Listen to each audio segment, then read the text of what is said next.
Good afternoon, everybody. It is 5 after 1, and I'm going to call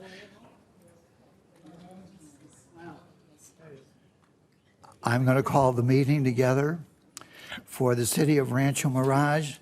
Can it hear you? Am I on? Yeah, you're on. Can you guys hear me? Yeah. Very good. Excuse the gravel Gertie. I'm still fighting allergies, so forgive me. But we will now call the City of Rancho Mirage City Council, Library and Observatory Board, Housing Authority Board, and the City Council representing the Redevelopment Successor Agency, and the regular meeting here today, Thursday, June 16, 2022 at 1 p.m., and we are in session. First order is the flag salute, and our city attorney, Steve Cuccinea, would you please? Ready? Begin. I pledge allegiance to the flag of the United States of America and to the republic for which it stands, one nation, under God, indivisible, with liberty and justice for all. Thank you, Steve. All right, moving on. We're going to do the roll call. Chrissy? Councilmember Downs? Here. Councilmember Smotrich? Here. Councilmember Weil? Here. Mayor Pro Tem Kite? Here. Mayor Townsend? Here. All present and accounted for, huh? Well, today we have a great big presentation, which I'm looking forward to, and this is the Rancho Mirage Citizens on Patrol. And with that, I'm going to turn this over to Bryant. I will tell you, last time I did this, when I became the mayor, I said, we have the citizens on what did I say? Parole, didn't I? Citizens on parole. That was it. So I thought I can't repeat the same thing again. So you guys are all out on bail, so you're here. We only have a couple left still on parole, so. So Brian, it's all yours. Thank you, Mr. Mayor, council, fellow staff. I'd like to take an opportunity to briefly update the council on the status of the Citizens on Patrol program to date. So, as we know, the program was founded in 1994 by resolution of this city council. In those 28 years, the program's objectives have not changed.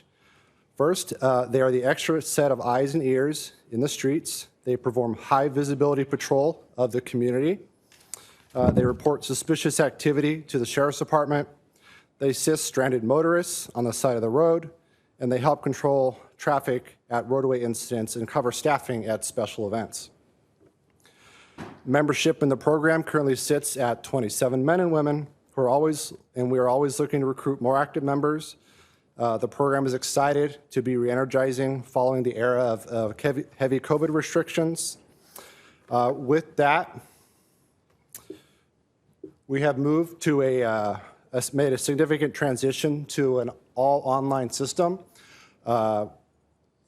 getting rid of a lot of the paper work that used to be present in the program. We used to have to meet every 2 weeks to basically schedule the patrols for the program. And I'm not sure who wants to meet every 2 weeks. One, send an email. So online scheduling has become much more flexible. Next, we recently went through our biennial internal election of officers within the program. I would like to congratulate Al Carpenter, Captain, Bill Sachs, our Adjutant, Rich Ronzello, our Lieutenant of Equipment, Mary Silva, our Lieutenant Quartermaster, and Beth Snyder, our Lieutenant of Administration.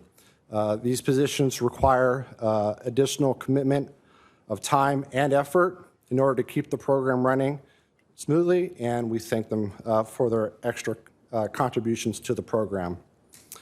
I would also like to extend a special thanks to the outgoing captain, Richard Ronzello, who has had to endure probably one of the more difficult times as being the captain over the program for the past couple of years. He has stepped down into the more relaxed role as the equipment lieutenant, and I just want to say thank you, Rich, for your extra efforts over the past couple of years.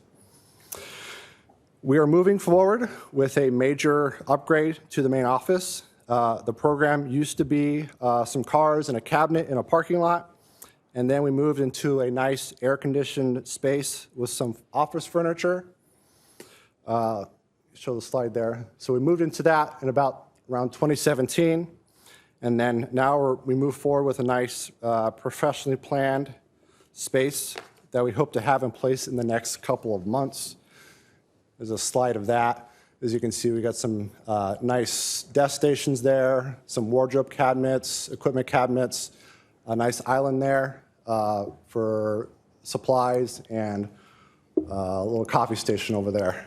So hopefully we can get that in place the next couple of months, and we'd be happy to give you a tour of it sometime in the near future once that's in place. Now, I would like to share a short video on the COPS program. I'd like to thank Gabe Cotting, our marketing director, for lending us Kai Beach, our video production coordinator, who filmed and edited this entire video for us.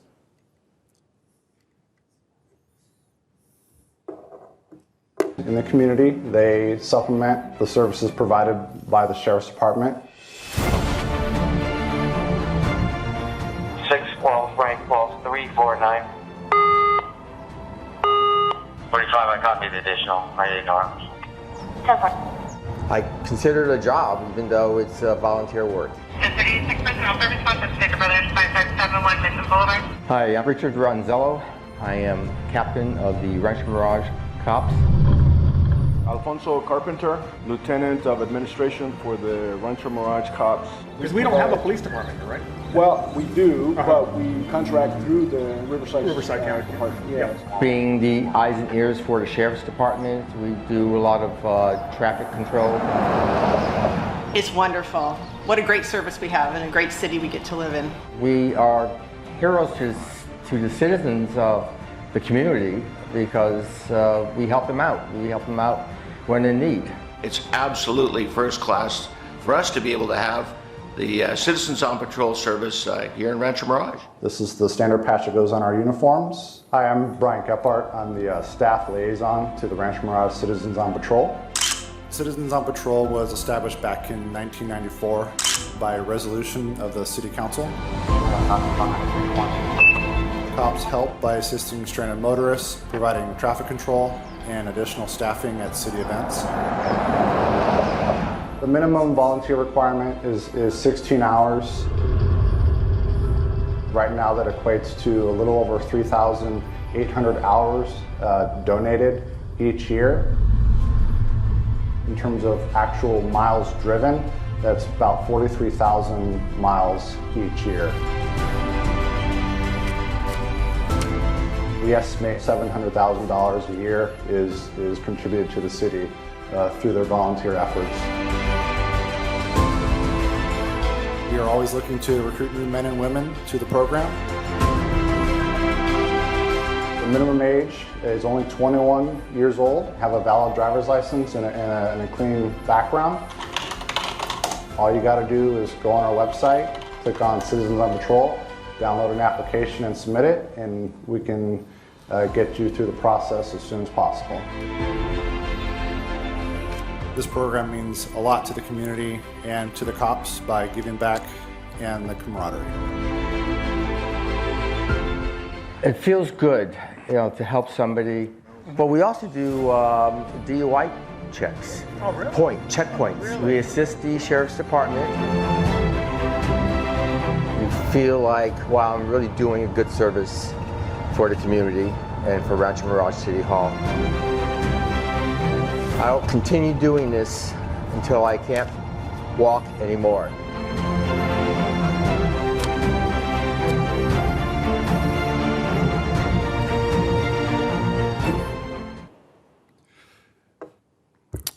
All right.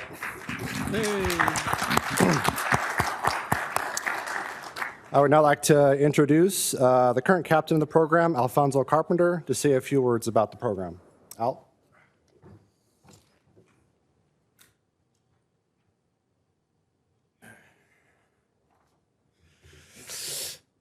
Good afternoon, Mayor, Council, staff.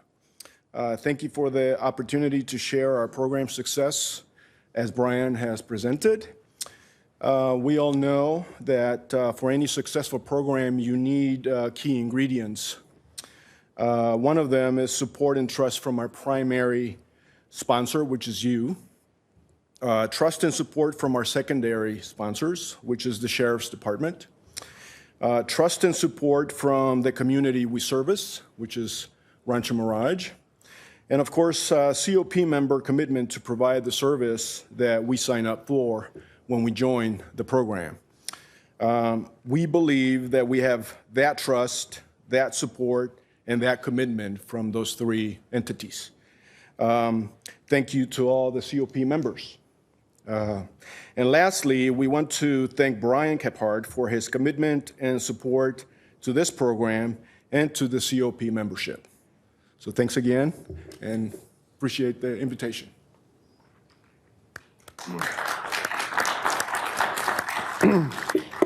So thank you, Al. I would like to close out by reminding the public that the COPS program is actively recruiting for new members at all times. For more information, to obtain an application, go to our city website, ranchomirage.ca.gov, or visit us at City Hall. Thank you for inviting us to update the council today, and we're happy to answer any other questions you may have. Very good, Brent. Do you want to introduce your buddies out Absolutely. So, number one, our new captain, Alfonso Carpenter. You want to stand up as I call your name? Bill Sachs, our lieutenant adjutant. Ken Ringgold. Lieutenant Elizabeth Schneider, administration. Lieutenant Quartermaster Mary Silva. Our newest recruit, Joseph Ayub.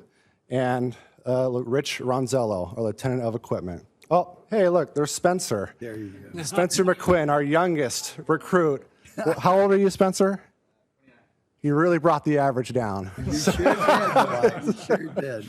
So there's Spencer.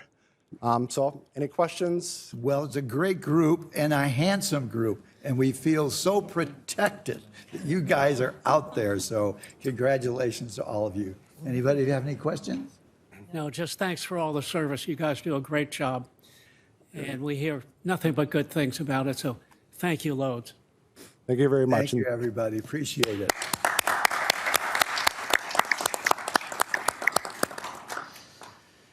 Well, next on our presentation agenda was to be an award to Councilmember Smotrich by the Veterans for Peace. However, the award is so big, the truck broke down bringing it here, so we have to put it off to the next council meeting. So just bear with it, all right? Thank you. Thank you.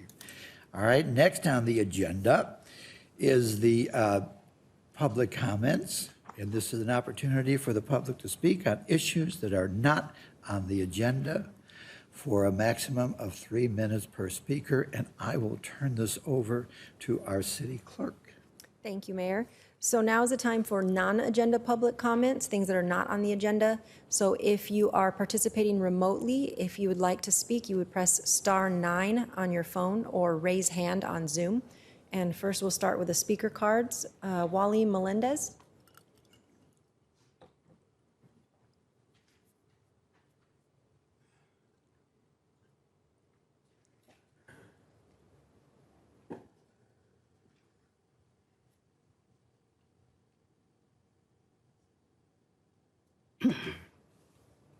Good afternoon, everybody.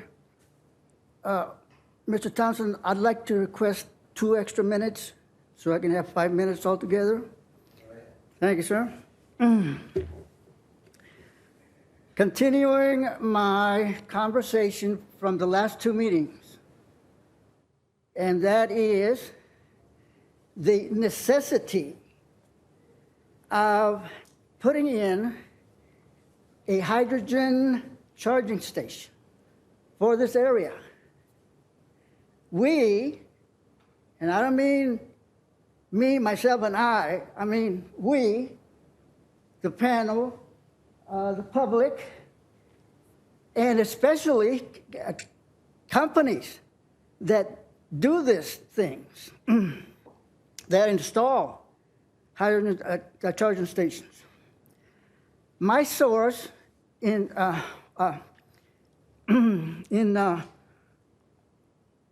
Orange says that he knows of 3 companies that have installed a few hydrogen stations in Orange, in that area only. There's none others in the rest of the United States. And they have a particular car, it's a Mirage made by Toyota, but there's other companies that are making the cars too. But that's my only source right now. And the other companies are not being very serious. And you know why? You know why? That is because of the oil companies and, of course, the car companies that use gasoline. There's a lot of money in that, so a lot of people are not interested in hydrogen cars because they won't use any gasoline. And me personally, I drive an electric car. I love cars that don't use gasoline. I'll never go back to gasoline. I'll never go back to gasoline guzzlers. It's too expensive. And the pollution they put out. Just take, for example, you know that if you take your car out of your garage, how dirty it gets in just a little while. Maybe like an hour or 2 hours, you can see this dust collecting on your car. Well, let me tell you something. That dust you see is not only dust, it's the particulates that are coming out of the cars, the exhaust that are coming out of the cars. So what I'm trying to tell you here is that you as a government, us as the consumers, and the companies, we need to jump ahead of the curve and at least get 1 charging station in this area. The closest hydrogen charging station is on the west side of Riverside. That's about 100 miles from here. So I'm authorizing the city manager and the city clerk to give out my telephone, my cell phone number, and my email address because I need to get a group together. And we need to get a group together. So, so let me summarize. It's a necessity. Number 2, we need to start getting busy. You just take, for example, right now, the war in Ukraine. What is that crazy guy Putin? He's trying to blackmail the rest of Europe because they use Russia's oil and gas. Well, we don't have that problem, but we have a pollution problem. Number 2,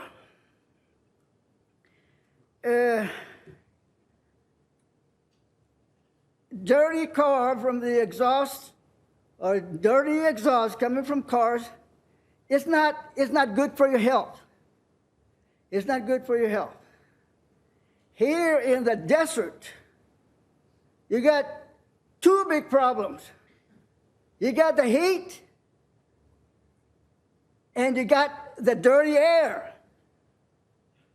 So we gotta jump ahead of the curve. We gotta jump over the elephant. So get busy. Somebody call me, email me. Oh, and I'm trying to work with the Chamber of Commerce too. Very good. Thank you very much. Thank you for your comments. Next, Chris. Brad Anderson.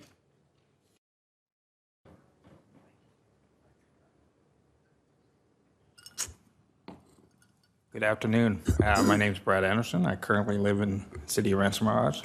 And I just wanted to add, if not add a few items, but I guess I'm going to start off with, I have a neighbor, she's in her 80s, and she's having major issues with the code compliance of the city. And it's out of her control. Her son is active in this too.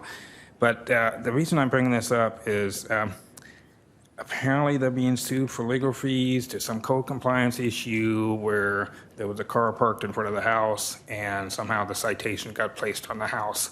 So that's one issue, but I'm a witness to there's excessive, bullying by the city on this resident. And I've lived through that type of atmosphere with code compliance too. So I guess I'm going to put out a call. Anybody that has issues with code compliance, please contact me, because there is some litigation going through with other cities. And I don't want to do that. I really don't. I don't want to do that aspect. But if residents of the city that's lived here for 40 plus years have to worry about the small details of the landscape of the neighbors calling or code compliance is more or less picking on them, I would suggest that maybe you could stop doing that. Okay. And I read through the minutes of the last meeting. Luckily, I did attend. But anyway, I did attend. But I noticed that there was one of the council people, Mr. Downs, made comments concerning the Area 31. That's an issue that everybody's really involved in because of the possible excessive water usage that doesn't have to take place. And I can assure you, I'm not making any money on Area 31. And hopefully none of the council people are either. So I think we really need to step back and take a hard look at that, the water usage. And just yesterday, I noticed they were drawing another well. Now, I understood there was a well on site, and then they added another well, and now they're adding another well. So I didn't know anything about this. So that's two wells that's been pumped, and they have access to another one. So anyway, that's all I have on that, and thank you. Thank you for your comments. Chrissy? Philip Betancourt?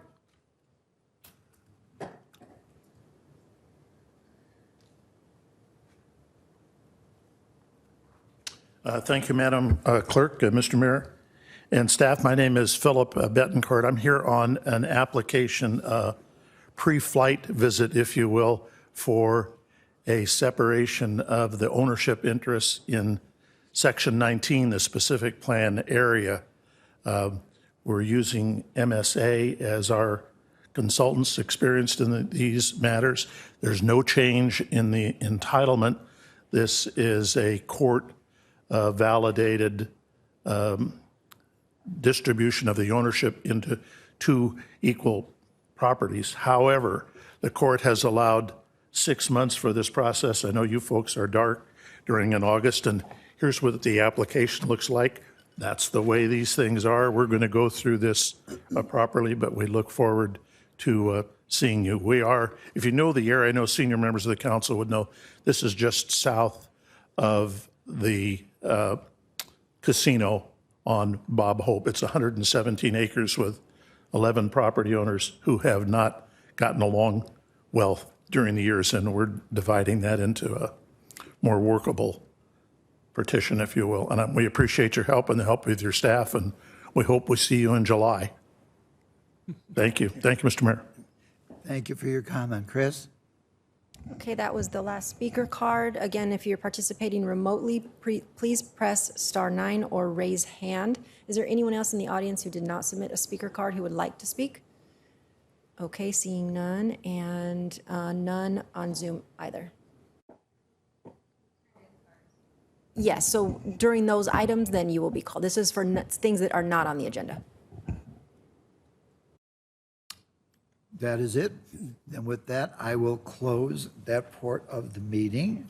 And I will now go to council member comments. And I will start down with Mr. Steve Downs. Thank you, Mr. Mayor. I have two items to speak to today. One has to do with our resort hotels and the other with a public art idea. So Visit Greater Palm Springs is the Valley's regional tourism organization when a business or individual is looking to host a conference or travel for leisure. It's the goal of Visit Greater Palm Springs to attract them to our valley versus other destinations. Once that person or business decides on coming to the Greater Palm Springs area, it's then the job of the city's marketing department to work with our resorts and attractions in guiding them specifically to Rancho Mirage.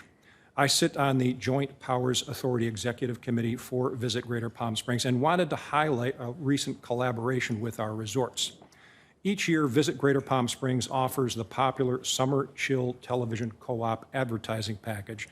That includes a large TV media buy on cable television, KTLA Los Angeles, and connected television devices and applications like Apple TV, Google Chromecast, Amazon Fire Roku, and more.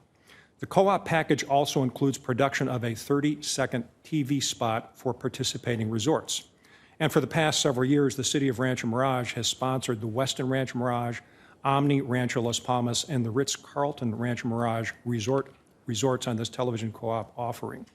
In 2021, the Summer Chill Co-op resulted in 53,000 television spots, over 3 billion media impressions for a total media buy value of about $660,000.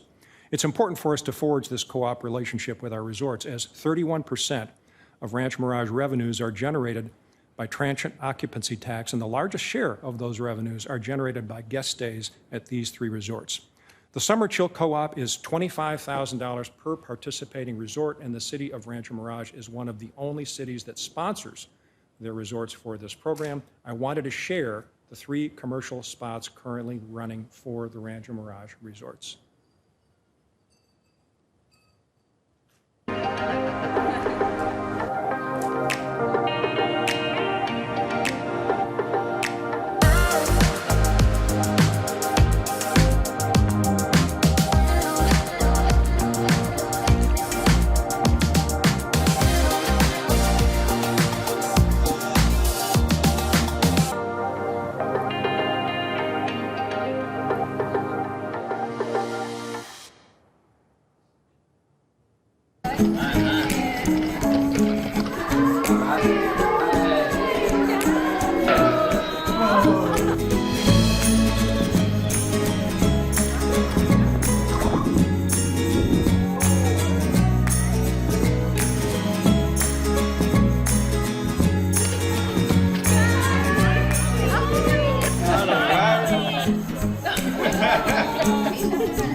Sure, no worries. Got the rhyme, the rhythm, the reason to kick back and dip my feet. 'Cause we're riding on sunshine, no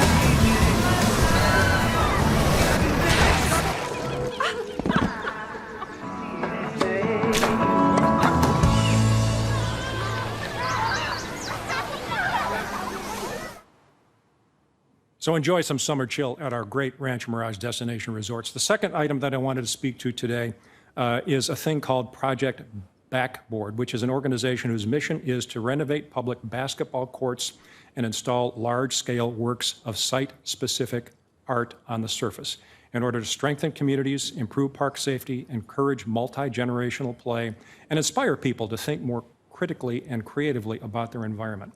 While our sport courts at Rancho Mirage Community Park aren't in need of renovation, I do suggest that we consider the concept of a public art installation on the sport courts. I think combining recreation, public art, and critical thinking is a concept worth exploring. I don't know that we need to consider partnering with the Project Backboard organization. This is something that staff might look into and report back to council on, possibly with the involvement of the Parks and Trails Commission. Issues that we need to consider are things like appropriate desert color schemes, future cost of maintenance, local artist participation, input from public users of the park. I'd like to ask staff to explore and report out on the advisability of the idea. One of our constituents suggested this idea to me, and I want to give credit to that person. It was Vicki Hobart who brought this idea to me, and I think the idea has merit, and I want to thank Vicki for suggesting this, and I also want to again thank Dana Hobart for his many years of exemplary service to our community. Thank you, Mr. Mayor. Thank you, Steve. Next is Mr. Ted. Thank you, Mayor. If you would, Jason, you might play the video we have of the Palm Springs Power event last week? Rancho Mirage Night shows the appreciation that the city leaders, the city staff have for our community. Rosters and programs up here, pocket schedules, power program. Game time, 7 o'clock. How you folks doing? Here we go. Tonight we've got Rancho Mirage Night at Palm Springs Stadium. Very excited to have all the residents, staff members come out and enjoy a power baseball game under the misters. I have 4. All residents that come out will get a free ticket into the game along with dinner, hot dogs, soda, bag of chips, and a drink. The local players from the Coachella Valley, they're playing for the Power. This is something that they've done, they've wanted to be a part of since they were kids coming to our youth camp. The crowd is very welcoming of local guys for sure. They always support us a little extra. Big fan of Rancho Mirage. I think it's awesome that the city provides this for us. It's a great place to be out here with the crowd.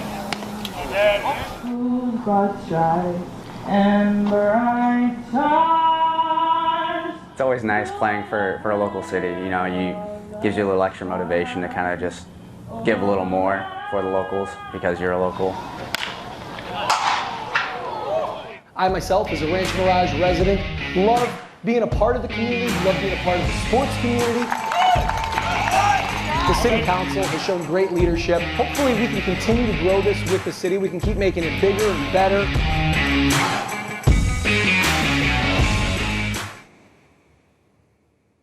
Oh, thanks. Nope. So last Friday, it was Rancho Mirage Night at the ballpark.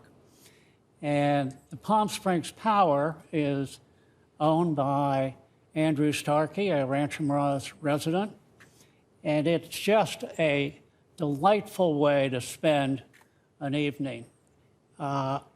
Even with the weather as warm as it is, the misters that cool the grandstand make it very comfortable.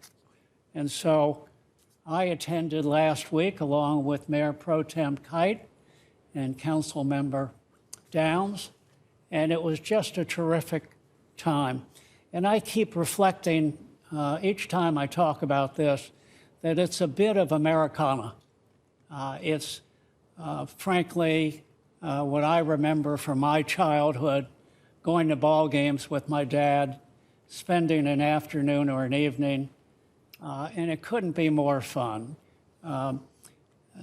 We were given a hot dog and a drink and chips, and it was truly, in today's day and age with the amount of tension going on in the world, what a great relief this is. And so periodically, I would highly urge you to put it on your calendar, plan on going out to the ball games.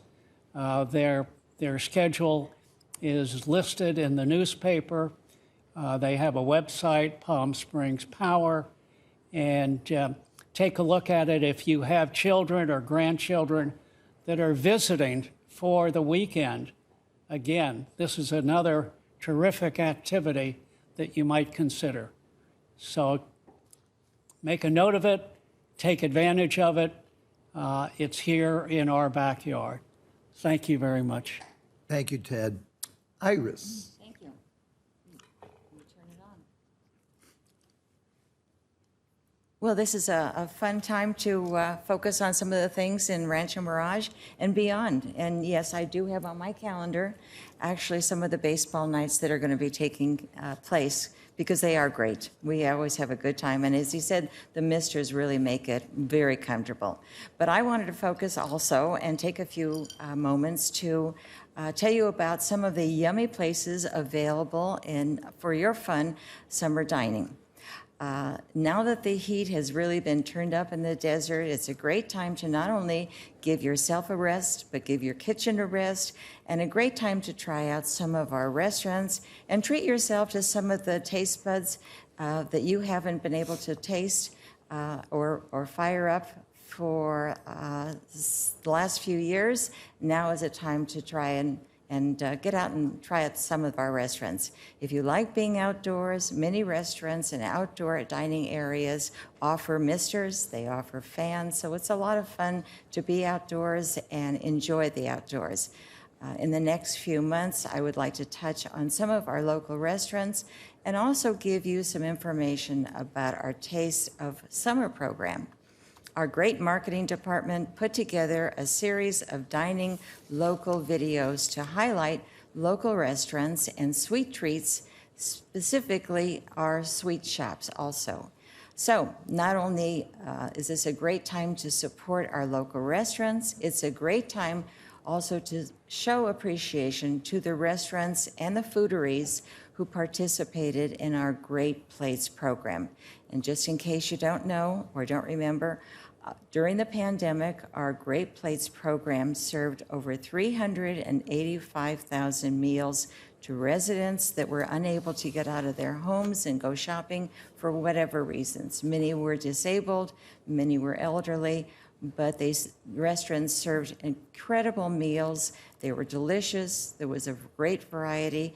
They catered to everyone's dietary needs, and they were brought to people's homes. And it was always great for the homeowners or the residents to be able to see a friendly face delivering some delicious foods. So Jason, if you could show the first video, and this is of Norma's. Just good old down-home family Italian. The original owners, all their original recipes. They're from a little town in Italy called Ponza. My name is Charlene Hare, part owner of Norma's Italian Kitchen. It's a long tradition starting in our, my father bought his original restaurant from two Italian families in Indio called Ciro's in 1992. 2015, he opened this one here with my mom, Norma. But 3 years ago, I had some friends that I approached and asked if they wanted to come in with me, so we bought that from my father. The locals keep us running. It's like my home, my second home. Very consistent, very authentic. If you like Italian food, you're gonna love Norma's. It's very homey, and that's what people like. Cheers. Cheers. Salud. We're just happy to be in Rancho Mirage. You know, when the pandemic hit, it was tough. It was scary. The city got involved in a program called the Great Plates program. The city paid us to provide meals to low-income seniors with health risks that needed to stay home, and they wanted to make sure they didn't have to go out for their meals. And it literally saved us financially as well. The city is great. They're great to work with, and they do a lot for the community. We're happy here. We love it here, and we hope that the people love us as much as we love being here.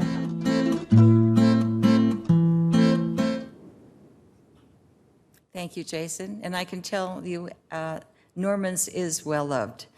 Their foods are always delicious. They have a takeout curbside service where you don't even have to get out of your car. You just call ahead of time and tell them what you want.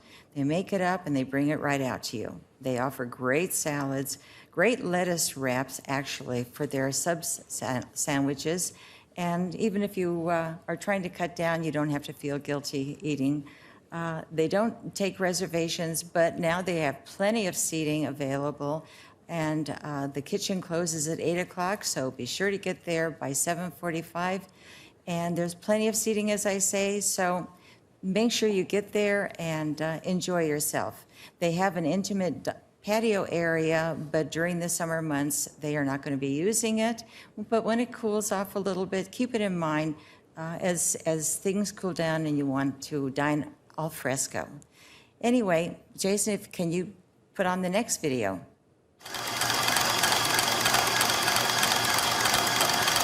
The thing that I like the most is our employees have been with us a long time. Hey, Zeta. Good morning, girls. People think of us as the cake place to go here in the desert. My name is Deborah, and this is Pastry Swan Bakery here in Rancho Mirage. We're thankful that we're in Rancho Mirage.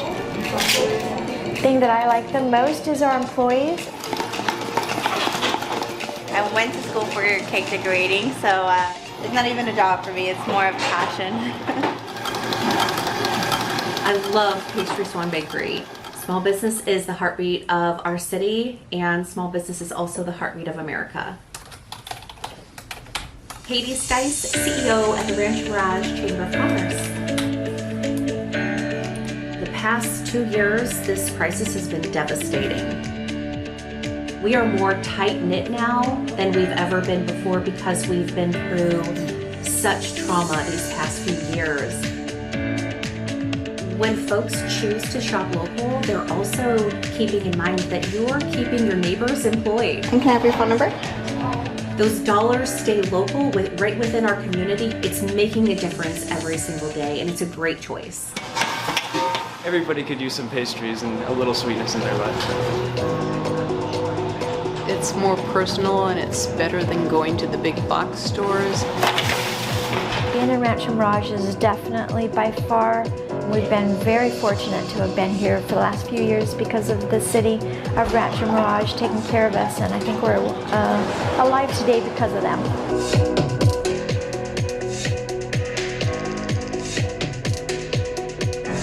Thank you, Jason. Yes, everything at Pastry Swan is made with care and love. It's all hand-baked. There's all kinds of specialty treats, and they can even customize your cakes, your cake fillings, and the frostings. So whatever your heart desires, they're willing to make it.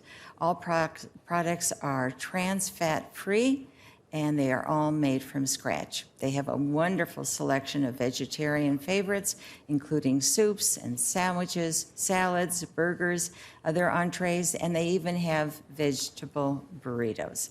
They're open Tuesday through Friday from 10 a.m. to 2 o'clock.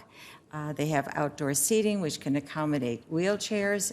They're accessible, and they even take credit cards. So it's a bakery and a cafe, and they would love to have your business. And when you do select a restaurant for your dining pleasure, please keep in mind all these places that we're going to showcase, because these are the ones who came up to the plate during our pandemic and made these wonderful meals and participated in order to save their restaurants, in order to save the jobs for their employees, and took everything they made with loving care and delivered it and lended a little bit of friendship to the people whose homes they were delivering. So keep in mind Rancho Mirage restaurants and just have fun eating. Thanks. Thank you. I appreciate that. Very informative. And next, Mr. Richard.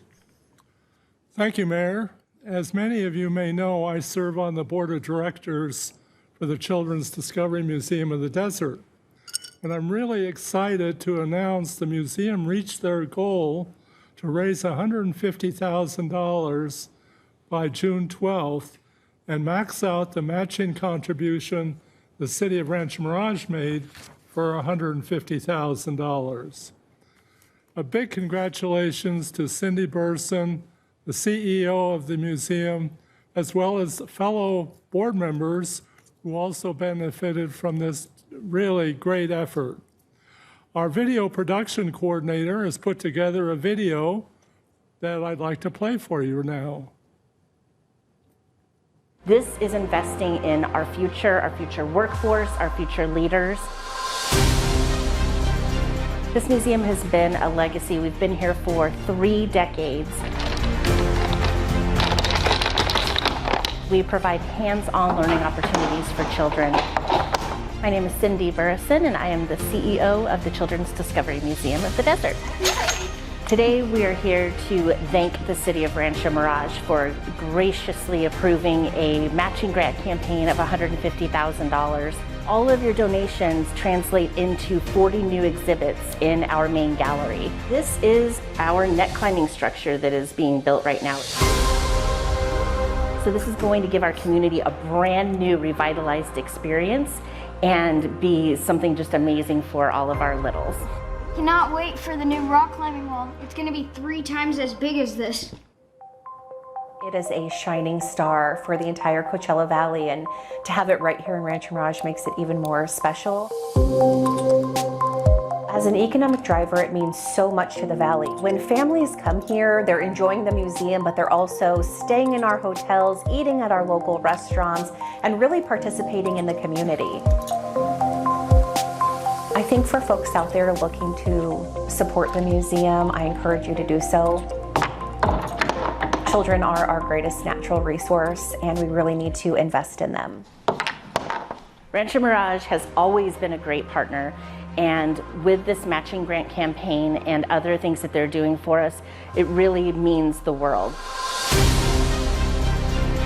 We have reached a milestone thanks to this matching grant campaign, but we still have a long way to go. Our budget for this phase is $3 million. We are over halfway there, but we need our community's support more than ever so that we can reopen for you.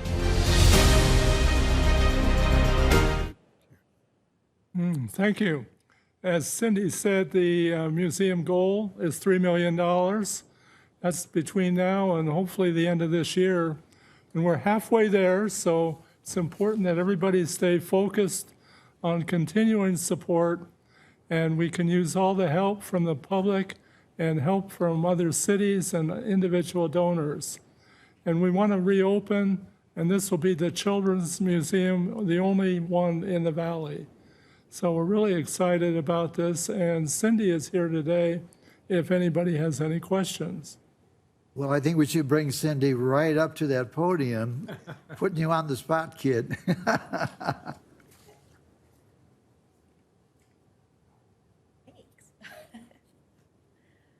Does anybody have any questions? Well, Cindy, why don't you tell them what you're trying to do with the other cities as far as going and reaching out? Well, first, can I say thank you? You're welcome. Okay. I want to thank all of you very much, all of council, starting with Gabe and your team, because you actually gave us the resources and tools to be able to go out to the community and solicit donations. And so I can't thank you enough for all of your support, and Coffee for keeping me on task of where we were in the process. And then, of course, Isaiah, you're a fantastic resource, and I appreciate you so much. I can't even tell you. And then all of council, I mean, really, and staff, we're on behalf of our board, the community, everybody, just so thankful. So as a result of this, we are going to all of the cities, and you guys have spearheaded the initiative to get valley-wide support. I think it's kind of, I'm going to just say it's a no-brainer that this is something that is an economic driver for the valley, and it's also supporting our future leaders and our future workforce. So all of the cities should get behind. And I'm happy to say that one city has followed suit last week. The city of Palm Desert did give a financial support in the amount of $150,000. And I credit a lot of that to you for being the first one. So thank you for that. Very good. Any questions of Cindy? Well, I've got to tell you that when you started out with this, it was an enormous task that you undertook, along with your Chamber of Commerce and your board that you put together. Congratulations. What a wonderful thing. You're well on the way to getting that dollar amount and opening up. Can't wait to see it and to be there. Thank you. Thank you so much. Thank you all. And believe it or not, I have nothing to say. Did I hear giggles and laughs here? I haven't a word to say for now. So we will move on now and close that portion and move on to our city manager. Nothing today. Thank you, Mr. Mayor. Nothing today. You're following my lead. Okay. Next is the consent calendar. And I will turn this back. You're not getting away with anything, by the way. Back to our city manager, who will handle the items and public comments.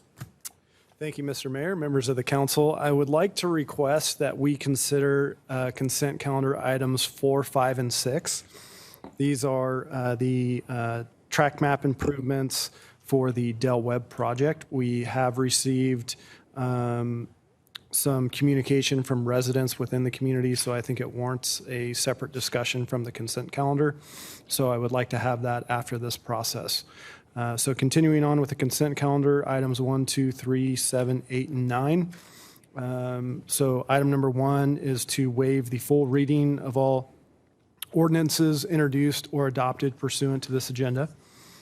Item number 2 is to approve the June 2nd, 2022 regular city council meeting minutes.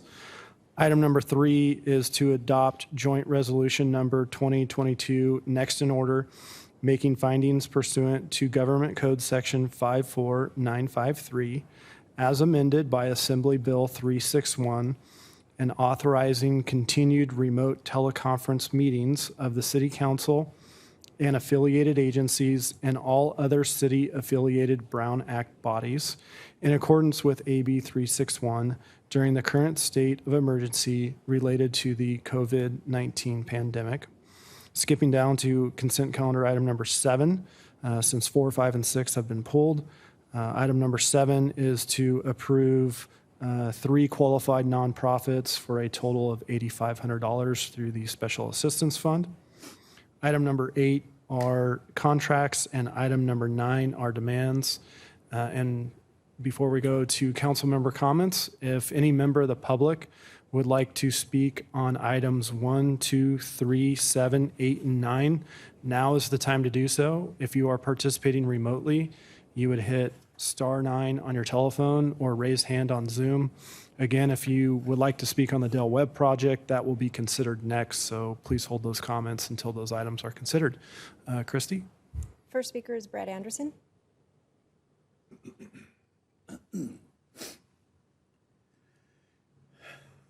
Hi again, Brad Anderson, City of Rancho Mirage.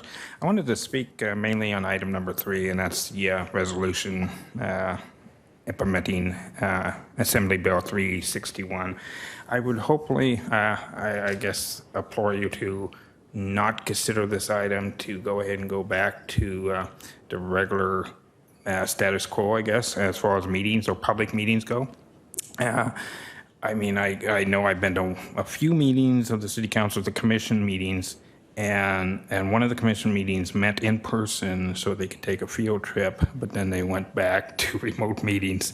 So I know this AB 361 or the implementation of this is being abused because it is a healthcare issue. It's for the safety of the members of the public mainly, but also for the staff and the directors or council members or appointed members. So when you don't meet in person under farce or misleading or deceitful reasons, you're, I guess, breaking the rules. I know California, a lot of cities are doing this anyway, and it's the status quo. You're backdating dates of resolutions to make it happen. Just because other people do it, you should do it. Ethical standards is really important here, and you would set a great example for other government organizations if you did that. Thank you. Thank you for your comments. Any other? I have no other speaker cards. Is there anyone else in the audience who would like to speak on these items? Seeing none, and none on Zoom. Very good. Thank you, Christy. Any council comments? Question, Mayor. Yes. Are we discussing item number 8 now? Yes. Yes.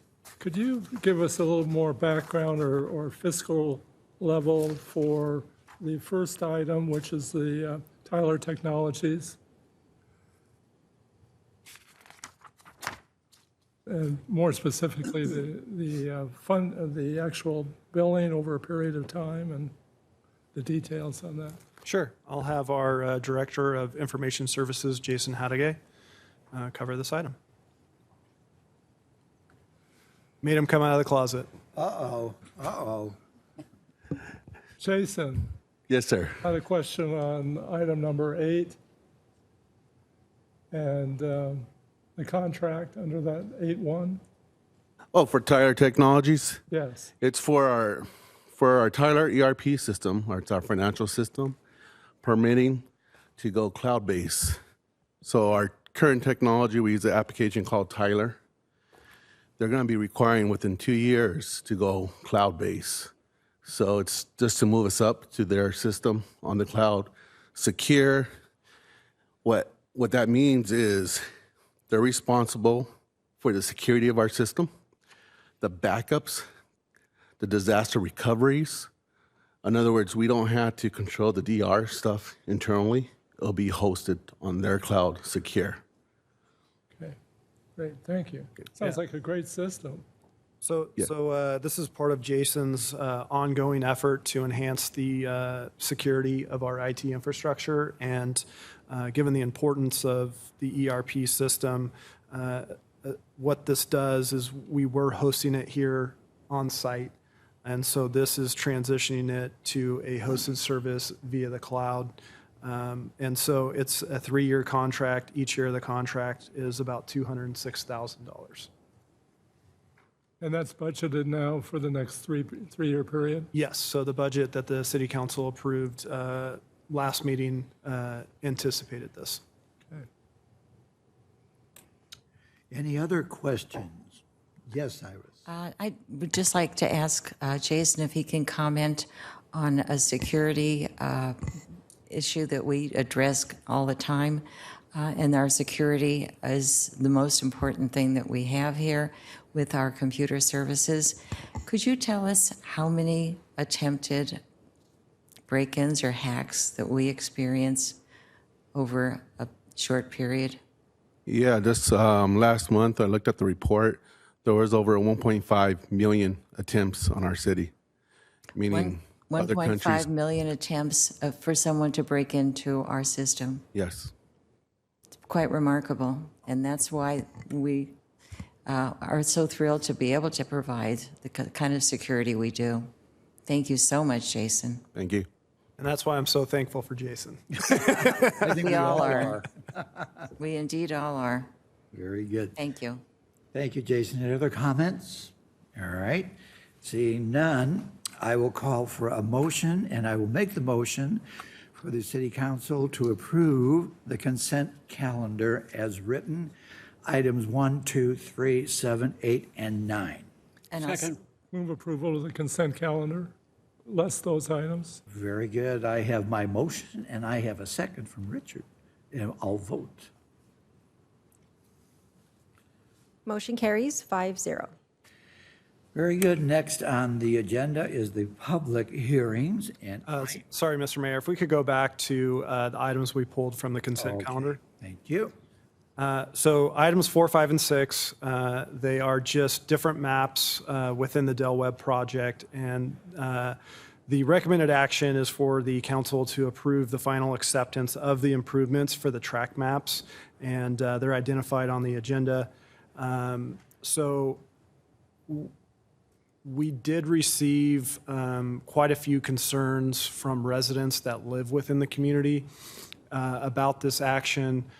Staff did respond to several phone calls. We went on site, and then I also responded to a group of about 20 residents that were on a group email that just provided some photos of some of their concerns. And so what we attempted to do at the staff level was explain what this action was doing. The perception from the community was this action was basically signifying from the city that, oh, everything's fine and we're going to give them the final approval. That's not the case with this action. So we did note and take a look at some of the concerns that were being brought up, and they fit under a different process. And so I did direct that group of concerned residents to 2 staff members that would act as leads for them to provide additional photos, to walk the property with them. Some of the issues we will be able to handle under the warranty bond process, so outside of this action today. Other items are maintenance issues, which the city won't get involved in. So if it's an issue that we can handle or we should be involved with, then staff will put that on a punch list, and that punch list is provided to the developer. And then the developer has certain time periods to complete the work to address some of the issues. So some of the examples of the issues that were raised, there's been some chunks out of the curbs, probably from, heavy machinery use out there or trucks.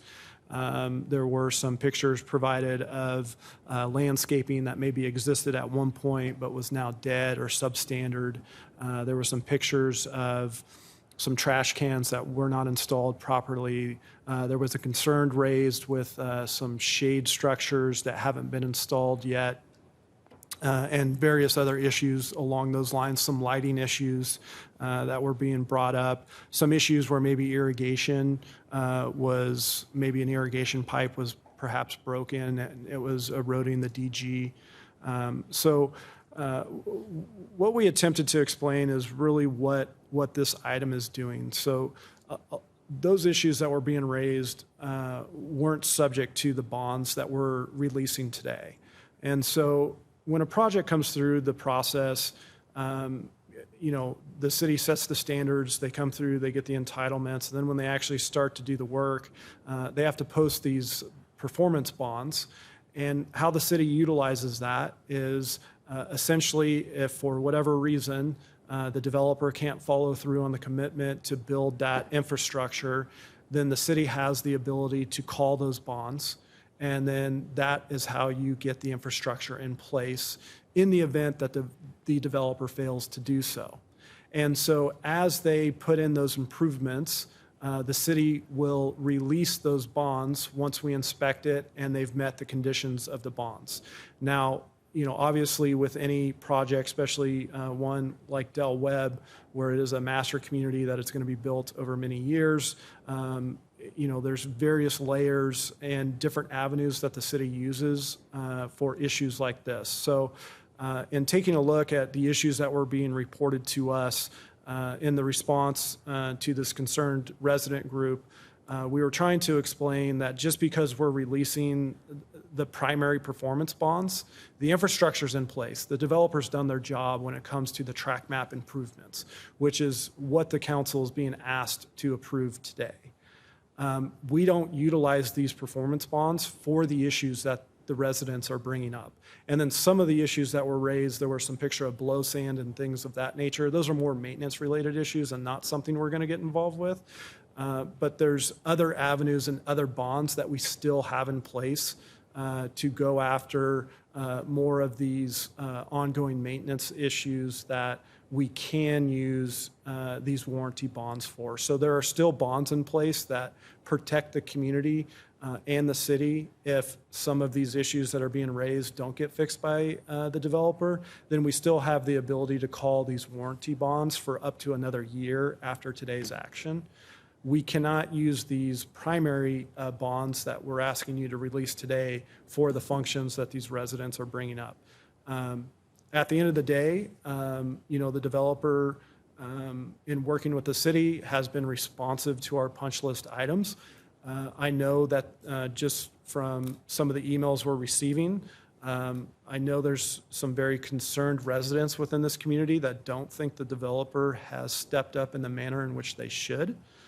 So really, the city's role in this process is going to be to meet with the residents, get an idea, walk the property with them, get pictures, and then use this warranty bond process and this punch list process to get them to fix some of these cracked curbs and other deficiencies, landscaping. If at one point landscaping was there and now it's dead, or needs to be replaced, there's processes in place that the city can utilize to get that done.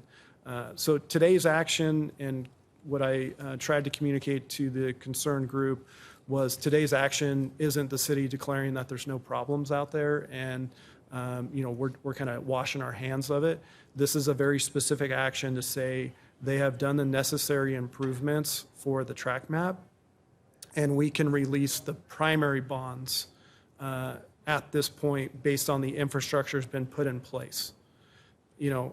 So these warranty bonds will still be here for a year period, and that is what we will utilize for some of these concerns. At the end of the day, this action, if the council were to, let's just say, continue this item, That's completely within your discretion. From a staff perspective, it really has no bearing on the process that we're going to go follow to address the concerns that are being raised. And we would just simply bring this back at a next meeting and ask you to do the same thing, because we can't utilize these primary bonds for the issues that are being brought up. These are very specific to the infrastructure that's associated with the track map, not once they've been put in place and there might be some damage here or there. That's what the warranty bonds are for, and we still have those in place. But I'd be happy to answer any questions, but I know we have a few speaker cards on this issue, so let's go ahead and open up the public comment period on this item. So if you're participating remotely and you would like to make a comment on the Dell Web track maps, items 4, 5, and 6 on the agenda, now is the time to do so. You would hit *9 on your telephone or the raised hand button on Zoom. And Christy, I'll turn it over to you.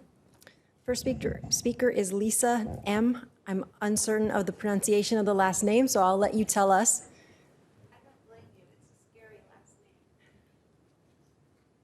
My husband should have taken my name. I shouldn't have taken his. It's Mooskies, like a moose on skis. Thank you, Mayor, City Manager, and staff, council members. I appreciate you taking the time to listen to us. The community's reached out. Actually, I've been there since March of 2019, and we've reached out. Many members have reached out continuously to the city. And I'll be honest, we really haven't gotten that much response. Is it possible to ask a question, Mr. Hagerman? Go ahead. Thank you. You mentioned a lot what the performance bonds don't cover. What I didn't hear specifically what it does cover. One of the issues we have, and I will let you all know, I'm also on the HOA board, so I'm one of the homeowner board members as well. So when I'm talking today, actually, I'm not speaking on what I feel are personal issues with my home or small little issues here or there. I'm kind of talking as the community as a whole. So one of the major issues we have is our catch basins, our drainage system, not working properly and not being remediated properly. Does that fall under this bond, or does it fall under a warranty issue? So go ahead, and what we'll do is you can make your comment, you can ask your questions. Okay. And then we'll write these down, and then kind of any issues that get brought up, we'll address them all at the end. Okay, perfect. Thank you. So that is one of our biggest concerns. I will let you know, and you did state adequately that most people there, from the comments I received from the homeowners, by approving this, most homeowners are feeling that the city is not taking into consideration of the issues that are going on in our community. Everybody feels that you are taking the side of corporation and of Pulte. I'm on the board, and I have never had a city representative come out and come speak to us and say, hey, association, we're going to be releasing bonds, or we have come out and done inspections and we feel that Pulte has met their obligations. Do you guys feel the same way?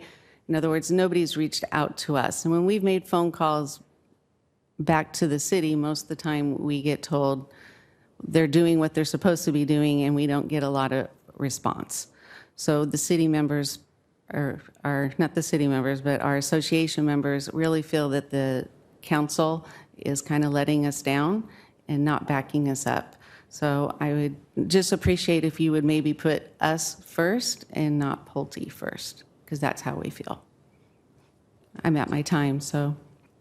Sorry, I was told I could not speak about anything on the agenda, so I kind of made more broad comments. I actually wrote something very eloquent, but now that I know I can speak a little more specifically, I just tried to tailor it.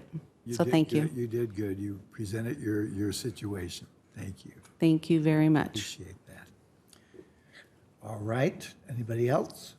Chrissy? Next speaker is Carl Twombly.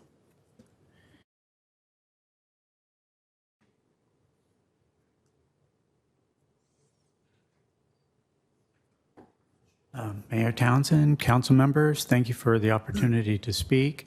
I had issues more with regard to my own quality of building or construction defects, and I just wanted you to be aware that there are a lot of problems with regard to Pulte's quality of building, construction defects, and in several cases I felt I was actually defrauded.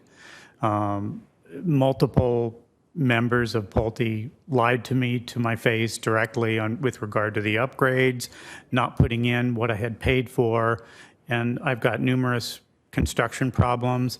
I remember calling the planning department to ask initially how thick were the footings supposed to be, the concrete around the perimeter of the property, and I was told the building codes required 18 inches wide. What they actually put in were 8 inches wide concrete.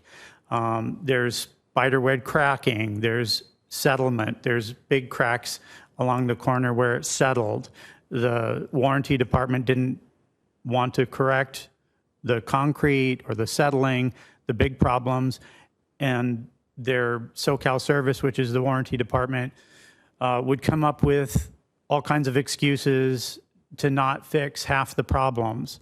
So this is not really related to the particular bonds. If you describe, they're more common area, but Pulte has been horrible. It's the worst home builder I've ever been aware of. And all the homeowners are having multiple problems with framing, with concrete, foundations, the big gaps in the roof, tar paper missing, and they're putting the tile on top without the tar paper underneath. All kinds of problems that home builders are having to deal with Pulte. Thank you. Thank you for your comments. Chris? Next speaker is Stephen Goretto Barnett.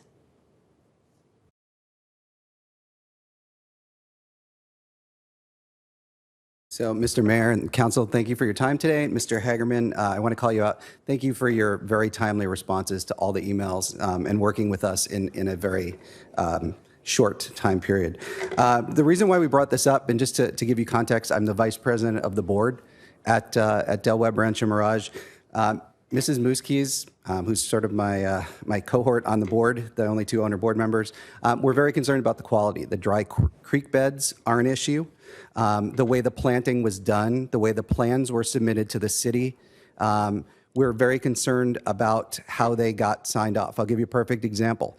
We have trees that were planted maybe 8 feet from residential property that throw an umbrella of 30 feet that constantly encroach on the property. When I approached the Pulte board members, one of the Pulte board members, and asked, you know, how could you do this? They said, well, the city approved it. And those are the responses that we keep getting. The city approved it. The city approved it. Good luck with that. The city already approved it. But the reality of it is when we looked at the diagrams, for example, the landscape architect plans, the plans only showed a 2-foot umbrella because Pulte said, well, that's the size of the trees that they were when we put them in. If I was submitting an architectural plan for my house, I don't think I would put a house that would be 1 story tall if I was going to build it 2 stories and say, well, that's what it was like when, you know, I started the project kind of thing. So we have a lot of homeowners, and I'm representing a lot of the owners who have complained about those things, and then those continue into the common areas like the catch basin. So we have catch basins because our sewer lines from the residential homes go into the city sewer system, but any water on the surface goes into those catch basins. They don't drain properly. Pulte has admitted, other Pulte board members have told us they're working on it. We know that it's a work in progress, but those are large parts of the property, and if those are released to the HOA and basically, you know, a part of the first performance bond you speak about, it could be hundreds of thousands and millions of dollars for us as homeowners to have to remediate it if the city does not enforce that. So that's our you know, primary concern. As Mr. Tumbley said, I wish I could say I had my home built by Centex before, you know, back in LA before they were done by Pulte. They will get away with whatever they can, and it's a large development. It is almost impossible to check the architectural plans of everything, but our concern about releasing those phases is that there are things like the dry creek beds, as Ms. Mooski said, that we need attended to. I know Mr. Hagerman and Mr. Cole have been very responsive, but I would ask that the council please defer this until at least all those critical common areas that have a large financial impact can be seen as to which bond they fall under. Thank you. Thank you for your comments. Chris? Is there anyone else in the audience who would like to speak on these items? Okay, come on up. Please state your name for the record.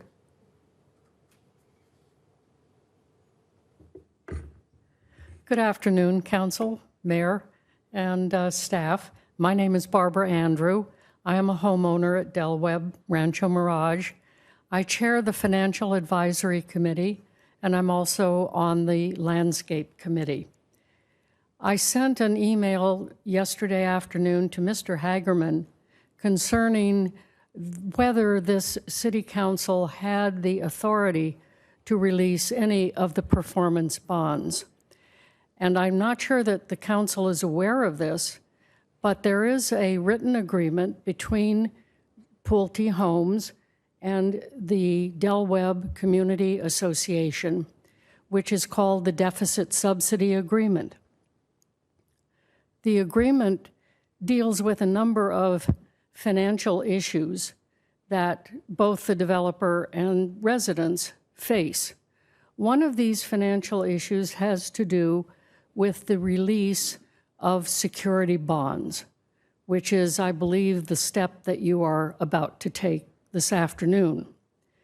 Under that agreement, it is Section 8.2.1, which I explained in my email to Mr. Hagerman, provides that the security bonds cannot be released by the escrow holder unless the homeowner association has no objections. The requirements of the provision state that in order to release a bond, the developer must fully and finally fulfill all its objections, all its obligations to the homeowners. That's a very broad concept. Fully and finally fulfill all of its obligations. Pulte has not fully or finally fulfilled all of its obligations. And it has nothing to do with cracks in the street or the sidewalks or anything of that kind. It has to do with much larger issues, which I really don't want to go into here at this meeting.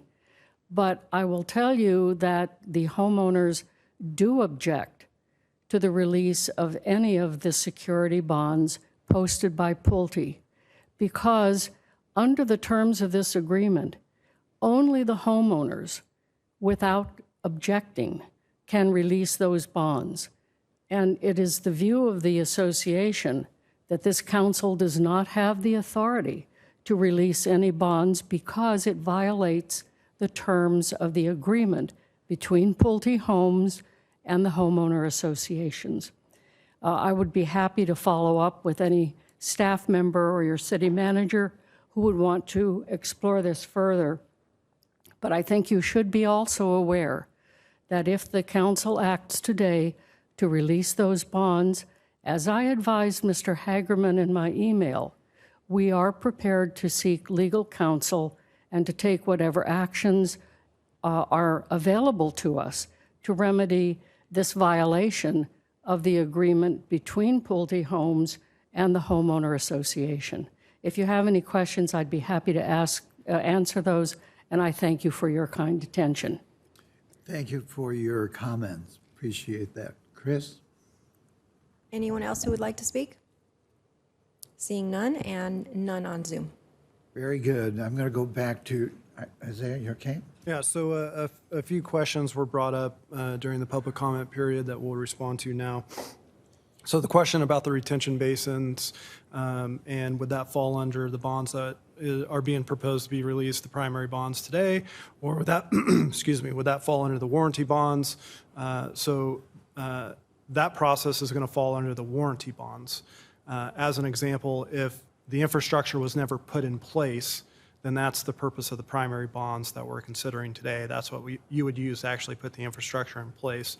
I know our engineering department has been working with the developer on some better maintenance concepts and better design concepts for making those retention basins work the way that they should. So staff is aware of the issues and has reviewed plans and provided some recommendations to the developer to make water flow in and out of there better, and to have an area where, because this is runoff stormwater or irrigation water, occasionally there will be some trash debris within this that can prevent water from draining properly. So those issues are being addressed with staff.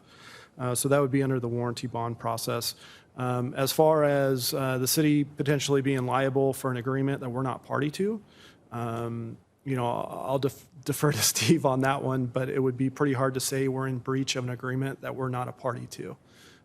If there's a separate agreement between two private parties, it'd be hard to find the city in violation of that agreement since we're not a party to that agreement. At the end of the day, obviously, my general take of the comments is the action being perceived today is very different than what is actually happening today. But if the council, there's no rush for us to take this action today. If the council just wanted to delay this a meeting, again, from a technical standpoint, at some point we will have to release these bonds because the developer has a cost associated with carrying these bonds, and they have met their obligations to release this specific set of bonds. But nothing would prevent the council from approving this today or continuing it to the next meeting to give more time. But staff will basically go through the process that we're going to go through under either scenario that the council chooses to do. So really, it's kind of at your discretion. I think when we get into these situations, sometimes, although from a technical standpoint, it may be fine to do, but obviously we have to consider the perception of it. So I don't know that we want to send a message to people that are viewing these actions of the city just saying everything's fine. We do know that there are issues out there. We will not utilize these bonds to help the residents solve some of these issues. But as far as a council action is concerned, you do have the discretion today. I will just warn, we don't have the authority to require the developer to carry these bonds for a long period of time, since they do have costs associated with carrying these bonds, and technically they have met the requirements. Very good. Well, before we go to open it to council comments, due to everything that's been brought forward here today, my motion would be, after we talk to other councils, is to carry this over to the next council meeting and delve further into it. So that would be my motion, but now I'm going to turn it over to anybody have any comments? Ted? Yeah, I was going to say that not necessarily in the form of a motion, but, based upon the conversations today and based upon the questions being raised, I too would like a little more time to explore what our options are. I appreciate the fact that ultimately these bonds will be released, but I would be more comfortable if we had the opportunity to explore it a little further, to make sure that the concerns of the residents are being addressed. I frankly think probably a number of the concerns are outside the auspices of the bonds themselves. They probably have to do with other issues. But regardless, if those are faults that should be corrected by Pulte or whomever, that should be done prior to us approving this final acceptance. So I too would prefer these three items to be continued. Thank you, Ted. Iris? Yes. I would also agree that this should be continued. However, the last speaker mentioned something that she had things she did not want to discuss today. I don't know if she has discussed those elements in the past with staff members, but it seems like they are serious matters. And I'm hoping that as we explore this whole situation further, that whatever her concerns are of a greater magnitude will be brought forth so those can be addressed also, especially if a possible lawsuit is being considered. Thank you. Very good. Thank you, Iris. Steve? You know, maybe I can just add some perspective from my perspective. So what we have here is that we have a residential project, and within this residential project, there are several subdivision maps. We need those subdivision maps because that's what creates the separate lots. And so with each of these subdivision maps, there is a requirement that the city imposes through our planning review process that requires certain on-site improvements. Mostly, in most cases, those are private improvements. There might be retention basins, there might be some interior roads or sidewalks. And then we also require off-site improvements, and those generally are the improvements that become public improvements. We take control over them. In some cases, we end up maintaining them. I think with Pulte, the HOA there is going to be responsible for maintaining those. So in order to ensure that these improvements are put in or installed, we require these bonds, which are like little insurance policies, or they're separate insurance policies. So we have performance bonds. That's to ensure that the actual the installation, the improvement is actually done. If it's not done, we usually chase those down. We foreclose on them. And if they're not completed, we basically use the proceeds from those bonds to complete them. We have payment bonds to ensure that all the contractors are paid, because sometimes there's cases where the subcontractors will come after the city. We use those bonds to make sure that they're paid. We have labor bonds, we have material bonds, to make sure that the labor's paid for, all the materials paid for. But the big issue here is that we also have these warranty bonds, which city manager is referring to. And those warranty bonds are the ones that we keep around for a year. If we find any defects, any latent defects that aren't obvious to us within that year, that's what we go after, if those defects are not fixed. And so that's the insurance policy that we have. And all these bonds are actually for the benefit of everybody who buys in these projects. But today what we're doing is that we're doing kind of something that's pretty much ministerial. And that's why we have our engineer here to make the determination as whether or not we're prepared to have the council recommend to the council that, that they accept these particular improvements as being complete. And if they're complete, then we ask the council, we recommend to the council that they accept them. And then what follows from that is that we do have to release the bonds. But I just wanted to reemphasize that I think in this point, with respect to the complaints that we're hearing from the residents, that those really all have to do with the warranty bonds. And those are going to remain in place for a whole year. So if the council does accept the notice of completion and the notice of acceptance today, that in no way gets the developer off the hook with respect to any of these defects that we discover or that are brought to our attention with respect to these improvements, provided that those complaints, there's a nexus between those complaints and the actual defects in the improvement. So that's the assurance that we have, the insurance we have in place in the event that some of the complaints that we're hearing from the residents are associated specifically to these specific improvements. So just wanted to add that. I know the city manager already discussed all this, but I just wanted to mention it from my perspective. Very good. Appreciate that, Steve. Yes, Richard.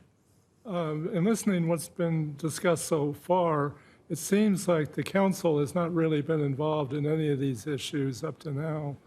And I think it's really important that the council be able to sit down with maybe members of the HOA and really go into more depth in dealing with what some of these issues are, that city staff has not taken the results or haven't been fully informed about that. Myself as a council member, this is the first time I've heard of this issue. And I think we've got to know more about it before we can recommend either approval or not. Very good, thank you. Steve? I think it's pretty clear that we're going to continue this to the next council meeting at a minimum.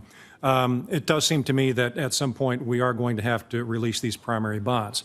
But it's also the case that it seems to me that we ought to give these homeowners an opportunity to let Pulte know that this council decided to continue based on their concerns. So I think at a minimum we ought to give the homeowners here an opportunity to use that as some bargaining with Pulte. I also understand and agree with, or am concerned, I guess, about the comment with respect to the association's right to approve the release of the ponds.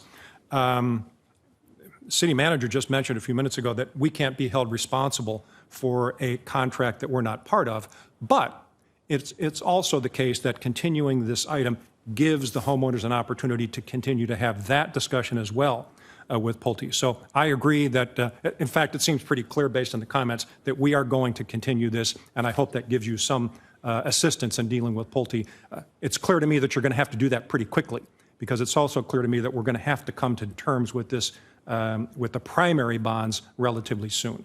So those are my comments. Thank you, Mr. Mayor. And thank you for being here today. Appreciate your comments. Thank you very much. Thank you, Steve. So with that. Oh, Mr. Mayor, Yes. I have an additional question actually for Steve, because there's several different sets of bonds here that have been established that he mentioned, one of which is, and they're insurance policies essentially.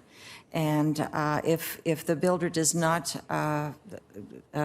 conduct what is expected, then these bonds funds will be used to do what the developer didn't do, or the builder didn't do. However, you mentioned that the warranty bonds are something that we are going to be holding on to.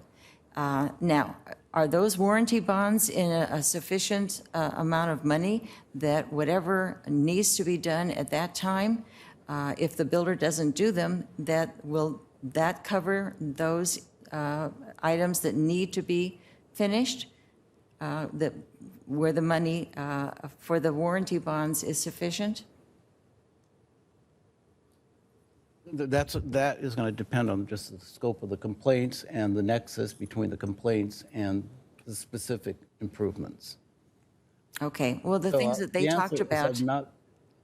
I don't know. It depends on what the complaints are all about. Okay, so that will give us an opportunity then with this continuation to get more information about what is involved, what the cost might be, and how the subsequent bonds that would cover that, primarily the warranty bonds, whether those funds are sufficient to cover some things that have not been done and would need to be done.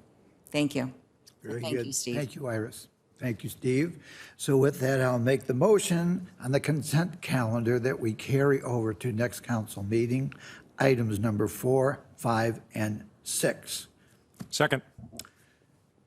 All right, I have a motion, a second. Please vote. Motion carries 5-0. Thank you, everybody. Appreciate it. Charlie? Yes, sir. Before we go ahead on another item, I would like to just make sure that we have more council involvement with the HOA and see what we can work out together. Okay, can we do that, Steve? Can we do that, Isaiah? Yeah, I mean, any council member can meet with any resident or HOA group that they want.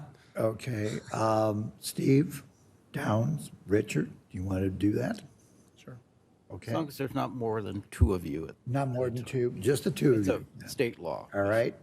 I think that'll, your expertise will bring it to, and bring it back to us also, what you discussed. Let me ask, I'm sorry, is the president of the HOA here today, or are you the vice president?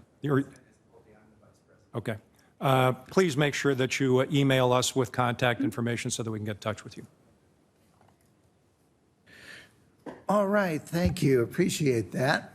And we're going to move on now to public hearings number 10, and I'm going to turn this over to Kofi Atuban, Administrative Service Director, to present the staff report.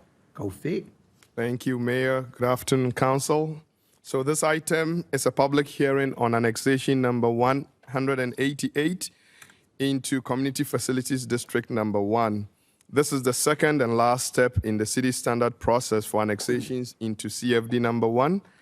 The first step was considered and approved by the council at the May 5, 2022 council meeting. If Jason and his team can pull up the aerial real quick for me.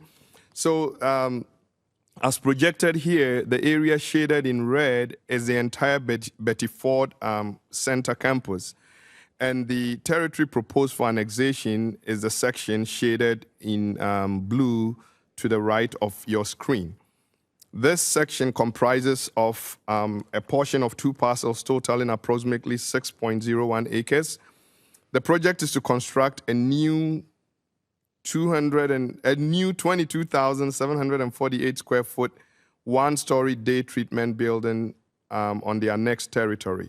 At the conclusion of today's public hearing, provided written protests have not been filed, and in the absence of a majority protest, the City Council may consider adoption of the attached resolution, calling for an election, declaring the results of the election, determining validity of prior proceedings, approving the annexation of the territory, and directing recording of an amendment to the notice of special tax lien.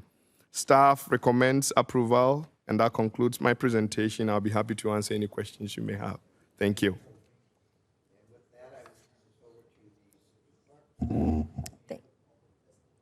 Thank you. So now is the time for public testimony on the public hearing item. Anyone participating remotely can push *9 or raise hand on Zoom.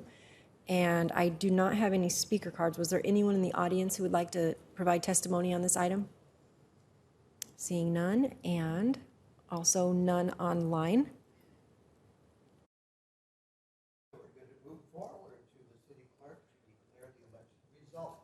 Of course. So the ballot for the 7 eligible votes was received on June 16th, 2022, and was in favor. Therefore, votes cast in favor equal 100% of total votes cast. We have council comments. Anybody have anything to say? All right. Seeing none, I will call for a motion. All right, Mr. Mayor, I'll make a motion that the City Council adopt resolution number 20222, next in order, calling an election on levying a special tax within the area proposed to be annexed to Community Facilities District number 1, annexation number 188, declaring the election results, approving the annexation of the territory, and directing the recordation of the amendment of the notice of special tax lien in connection with preliminary development plan case number PDP 19005. And I'll second that. Very good. I have a second. Let's vote, please. Motion carries 5-0. Very good. Next is item number 11 on the action calendar. And I'm going to turn this over to City Clerk to present the staff report and handle the public comments. Thank you, Honorable Mayor and council members. So under the Political Reform Act, campaign committees and elected officials are obligated to file detailed campaign finance statements. The city clerk's the local filing officer for the city of Rancho Mirage and responsible for receiving, reviewing, and storing campaign disclosure information, as well as making it accessible to the public. Effective in January of 2021, Assembly Bill 2151 requires cities to post any campaign statements, reports, or other documents to its website within 72 hours of its filing. The city clerk currently accepts paper filings of such documents, and since January 2021, we have been manually redacting and uploading the forms to the city's website within that 72 hours. The city clerk is also responsible for the annual filing of statements of economic interests, which are commonly known as Form 700s. The government code allows for local government agencies to require an elected and appointed official, candidate, or committee to file campaign statements and other documents online or electronically with the local filing officer. To provide a more efficient process, the City Clerk's office recently acquired NetFile. NetFile is an electronic filing system that accommodates online filing of several types of campaign forms, as well as the Form 700s, meets all of the Secretary of State requirements. It's a web-based vendor host application and uses industry best practices for securing data using the same data encryption for online filings that's used for banks, that's used by banks for online banking. NetFile will ensure compliance with AB 2151, provide more transparency to the public, and offer an easier way for all filers to complete their required filings. Implementation of the NetFile system will promote transparency and provide convenience for committees, individuals, and the public. To ensure smooth transition, NetFile and the City Clerk will offer extensive training to all filers. So in order for the City of Rancho Mirage to require and begin accepting the electronic filings, the Council must adopt an ordinance approving the use of the online electronic filing system, which includes the legislative finding that the online or electronic system will operate securely and effectively and will not unduly burden filers. So staff recommends approval of the introduction of the proposed ordinance. That concludes my report, and I can answer any questions you have. Thank you, Chris. Are there any public?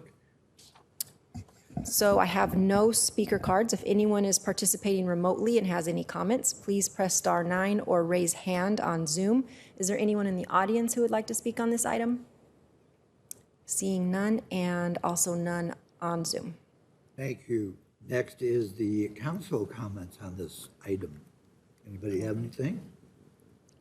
I just have a quick question. So, Christy, it sounds like this is simply an efficiency measure. So you don't have to do this manually any longer. For a relatively small amount, we can hire an outside organization, do it online, and they guarantee that we'll be in compliance. Exactly. It'll be more efficient for staff and also for the filers. Got it.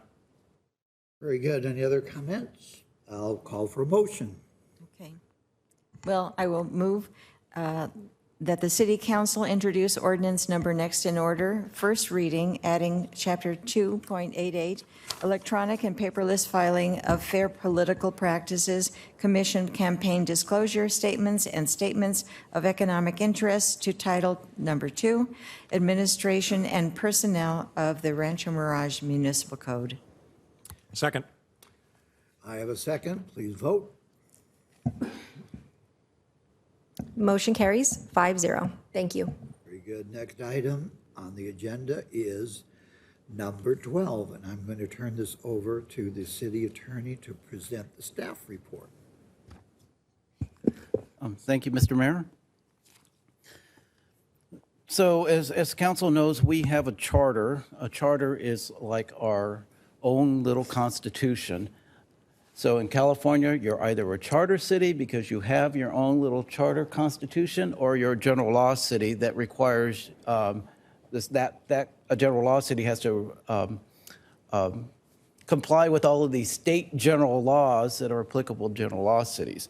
The great thing about having a charter is that it provides us with more local control over various issues.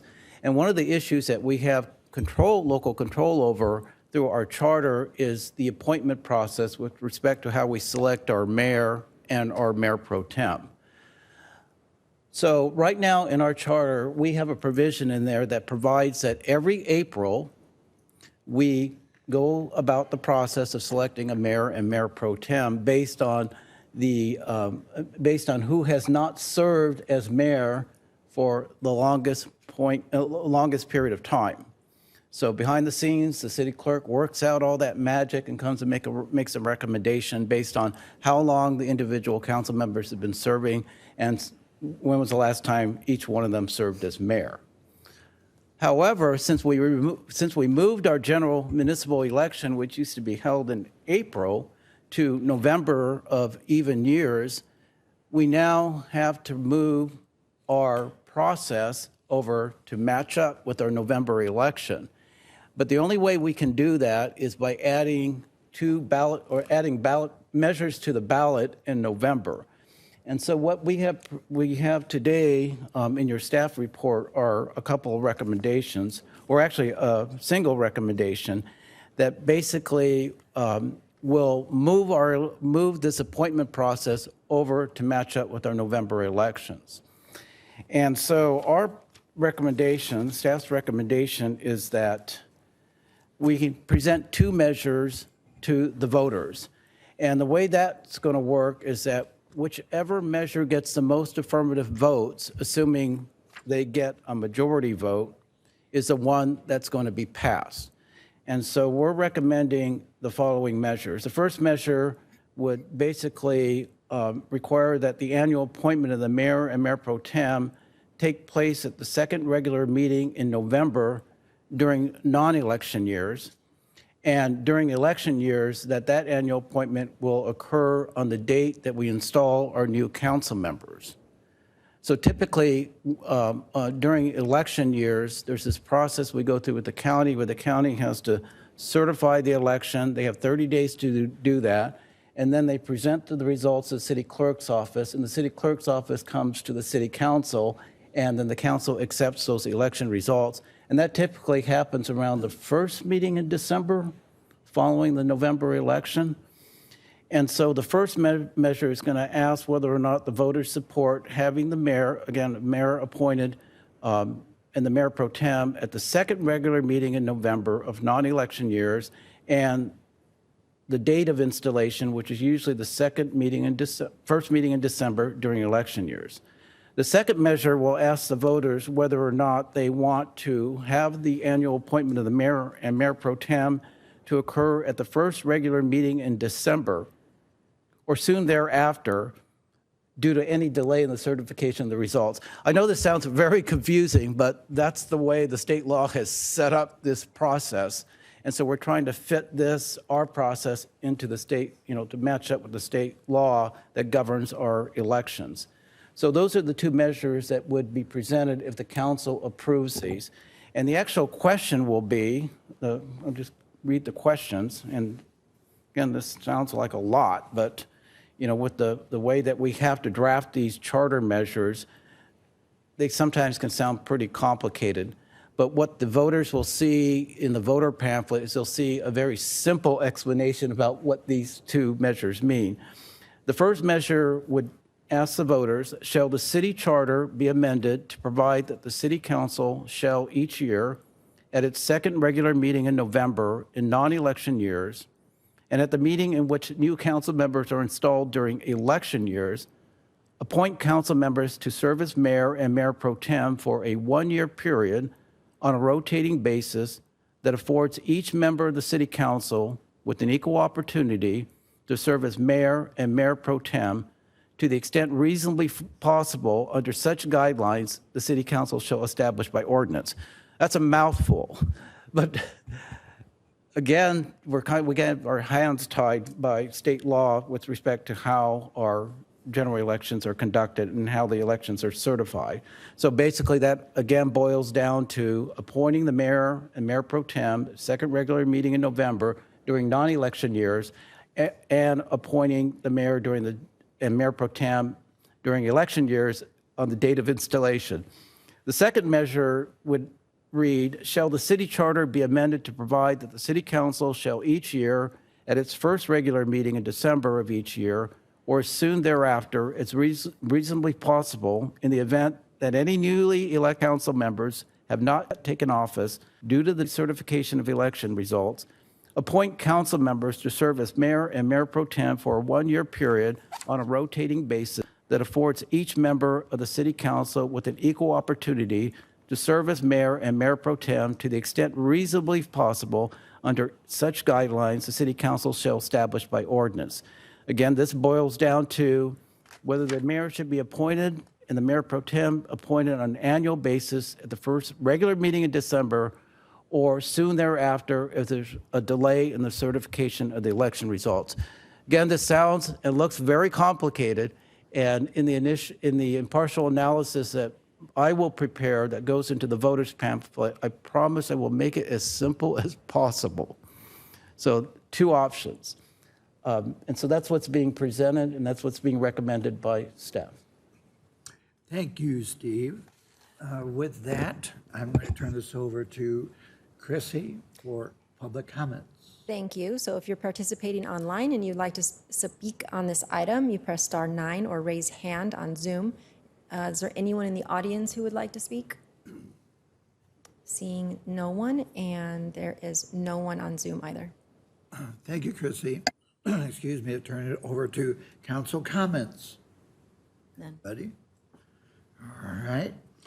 With that, then, I will make the motion that the City Council adopt Resolution Number 2022 next in order, placing two competing measures on the ballot of the City of Rancho Mirage general municipal election to be held on November 8th, 2022, regarding the annual appointment of the mayor and the mayor pro tem. I'll second that. Very good. I have a second, and please vote. Motion carries 5-0. Very good. Moving along quickly. Number 13 is approval of the contract for the collection, transportation, and disposal of municipal solid waste. And I'm going to turn this over to Jessica Pilleman. Thank you, Mr. Mayor, and good afternoon, members of the City Council. As you may recall, the City of Rancho Mirage has been negotiating an updated franchise agreement with Burtec to incorporate Senate Bill 1383, which mandated cart colors, includes the introduction of new green cart for organic waste collection, edible food recovery, education, outreach, inspection, and many other new requirements on the city. For your consideration today is the new franchise agreement with Burtec that incorporates these programs, provides the maximum rates to be charged for services. In attendance with us today remotely is William O'Toole from Economics, a consultant obtained by the city that has been assisting with negotiations, as well as here in the audience, we have Clara Vera, Frank Orlett, and Mike Vito with Burtec. At the end of the presentation, if council has any technical or operational questions, I may ask for William or Frank to approach the podium to provide details, and we'll go ahead and proceed. This is the overview of today's presentation. I'll provide a little background, including a brief recap on Senate Bill 1383, the required programs, discuss the proposed new franchise agreement, provide an update on the fall rollout schedule for the new carts, and show a quick residential organics video that will provide more in-depth rollout information. The city has had an exclusive franchise agreement with Burtec since 2007. In 2014, the city entered into a 6-year agreement with Burtec. That agreement was set to expire in February of 2020, but has been extended several times through council-approved amendments. This allowed additional time that was needed for negotiations of the new contract that would incorporate the new services that are now required due to Senate Bill 1383.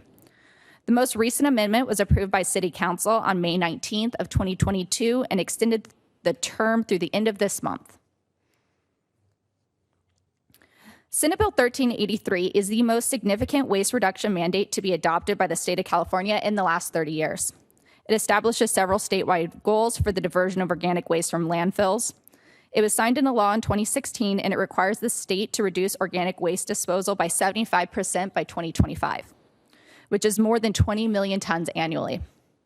This legislation places significant requirements on local jurisdictions and includes the following: specific colored residential carts, providing organic waste collection to all residents and businesses, establishing an edible food recovery program, conducting outreach and education to all affected parties, procuring recycled organic waste products, which would include items such as compost, mulch, or renewable gas, inspecting and enforcing compliance, maintaining accurate and timely records of this compliance, and imposing fines for non-compliance effective January of 2024. The new franchise agreement is for a period of 8 years with 2 one-year extensions that would be earned upon successful performance by Burtec for a total of 10 years. It incorporates new services now required by Senate Bill 1383. It clarifies Burtec's reporting requirements, and it guarantees that Burtec will provide the capacity to process and market all collected recyclables and organic waste. Increased costs are expected with this mandate of the additional services. An overall cost compounding factor effect caused by Senate Bill 1383 is the requirement for that third cart for organic waste. The pickup of a third waste stream causes additional Burtec facilities to be needed, additional staffing, infrastructure to process this organic waste, ongoing education, and increased reporting. Highlighted on this slide are the Senate Bill 1383 requirements and Burtec's role in the new agreement. It includes the collection of organics from residents, turning this into high-quality compost, providing kitchen pails during the fall rollout of the new carts, monitoring and notifying customers of contamination within their containers, education and outreach, assisting with the procurement of the city's required organic waste product for 2022, which consists of approximately 1.5 tons of compost for the use at city facilities, and providing extensive reporting to the city so that we can gauge performance and assist in meeting all of our Cal Recycle state reporting. In the fall, Burtech will provide all residents with the state-mandated cart colors. The carts have been placed directly here in front of me today, and after today's meeting, they will continue to be available for the public to view here in the lobby of City Hall in the recycling display. In addition to the new carts, Burtech will provide sure-close kitchen pails with a welcome kit that includes educational materials to ensure that all our residents know exactly how to sort their waste. The continued services that our residents will be able to continue to enjoy having, as well as additional enhancements, included with the new agreement are twice-a-week trash service, education and outreach, no charge bulky item pickup, which would include items such as furniture, mattresses, and appliances, no charge household hazardous waste pickup, which would include items such as pool and gardening chemicals, paint, batteries, and light bulbs, no charge pickup of needles or lancets, no charge pickup of smaller electronics such as old phones and computers, and again, no charge holiday tree pickup every year from December 26th through January 15th. The city has made various efforts to increase efficiency and reduce associated costs with incorporating the addition of Senate Bill 1383 requirements. Some examples of this effort include the negotiation to add additional single pass, also known as split body trucks, the fleet used in Rancho Mirage. This results in less passes of the trucks by our residents' homes. It increases efficiency and it maintains the same level of longstanding twice-a-week trash service that our residents have. The split body truck has a divider allowing for 2 waste streams to be picked up simultaneously by one truck. With the collection of 3 waste streams now, if we were to use 1 stream standard holding trucks, it would be required for service trucks to come to each home a minimum of 3 times once a week if they only had once a week trash service, 4 times if there was twice a week trash service.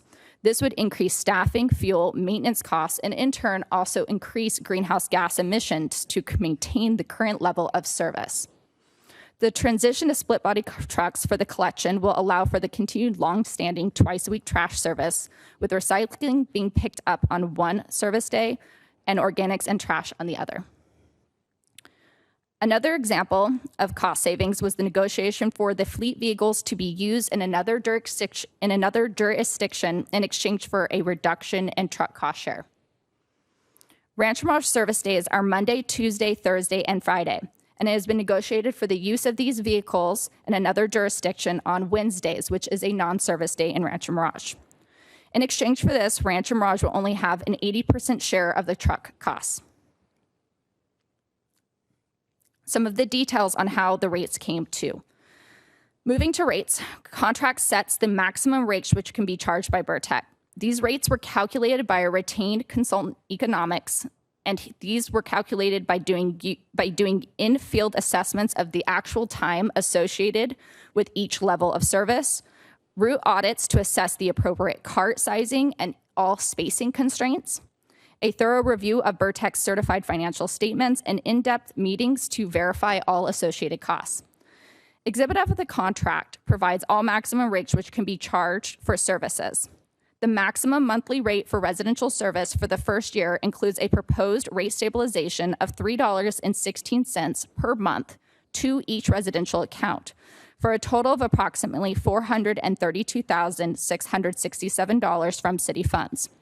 This offsets most of the initial rate level increase and allows residents time to adjust to the new rates associated with state-mandated organics collection and the requirements now we have with Senate Bill 1383. Additionally, there's required ongoing education and outreach component for Senate Bill 1383, and it has been negotiated as a pass-through cost from Burtech to the city. Burtech will invoice the city for any design, printing, and distribution and shall not exceed $80,000 for the first year of the contract. Table 1, displayed on the screen, summarizes the proposed change in the maximum rate for individual residents with twice-a-week walk-in service. You can see the current monthly maximum rate under the existing contract without organics collection is $22.77. The increase in the next column to the monthly rate, which includes the reduction of $3.16 for the city use of funds to stabilize the rate with organic collection, and the resulting fiscal year 2023 monthly maximum rate for the single-family residential property.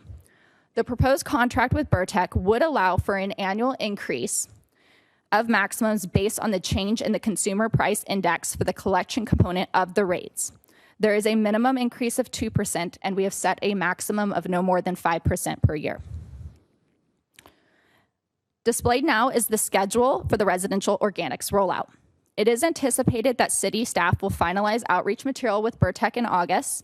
The phased delivery schedule will be posted to the city's website, and HOA in-person outreach will begin in September. The new carts will begin to be delivered starting in October, and all residents will have their new carts by mid-December. I now have a short informational video on the coming residential organics that will go ahead and play.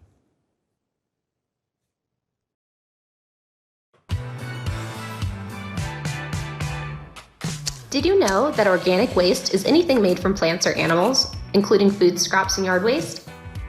When organic material gets buried in our landfills, it releases harmful gases into our atmosphere as it decomposes. But organic waste doesn't have to go into our landfills. It can be composted.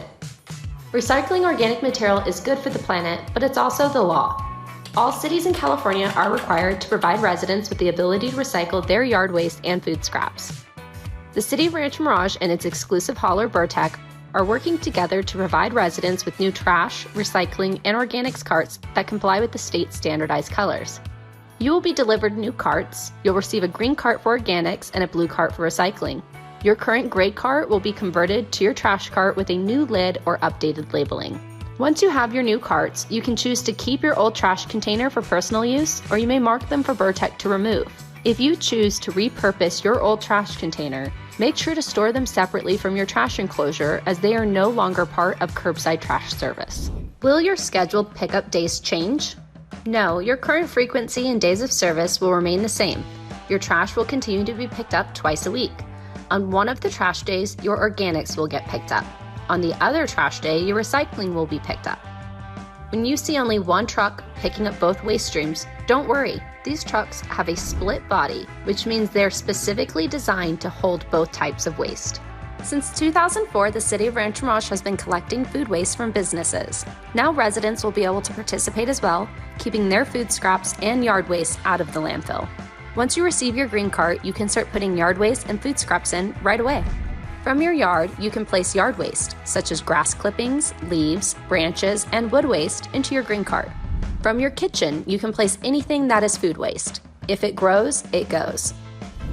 This includes fruit and vegetable trimmings, eggshells, tea bags and coffee grounds, leftover food, spoiled food, cooked meat, bread, and even food soil paper such as napkins and paper towels.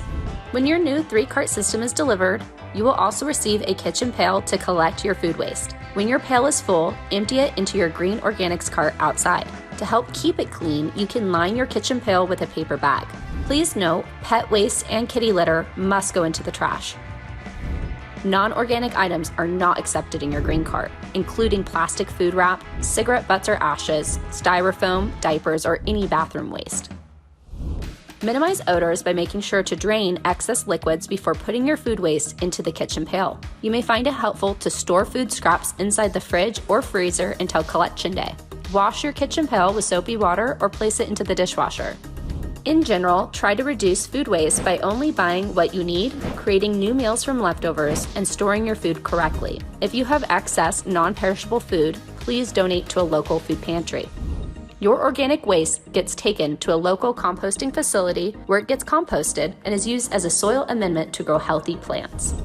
Remember, hazardous waste such as batteries, light bulbs, paint, chemicals, sharps, electronic waste, and other such materials do not belong in any of your containers.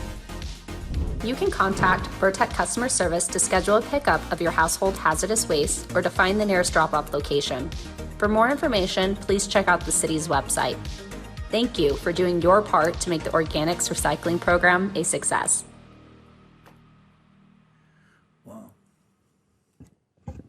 And with that, staff recommends that the City Council adopt Resolution 2022 next in order, approving the contract with Burtech and providing the rate stabilization of $3.16 per month per residential account for fiscal year 2023. This concludes my presentation, and if there are any questions, I'd be happy to address those. Thank you. Thank you, Jessica. Very well done. And I'm sure this will be rolled out and sent and talked about all the way through till it starts and even after it's out there. So very, very good. Appreciate that. Now I'm going to turn this over to Chrissy for public comments. Okay, is there anyone in the audience who would like to speak on this item? And I forgot to announce, if you're on Zoom and you would like to speak, please push *9 or raise hand. Looks like we have one person, William O'Toole.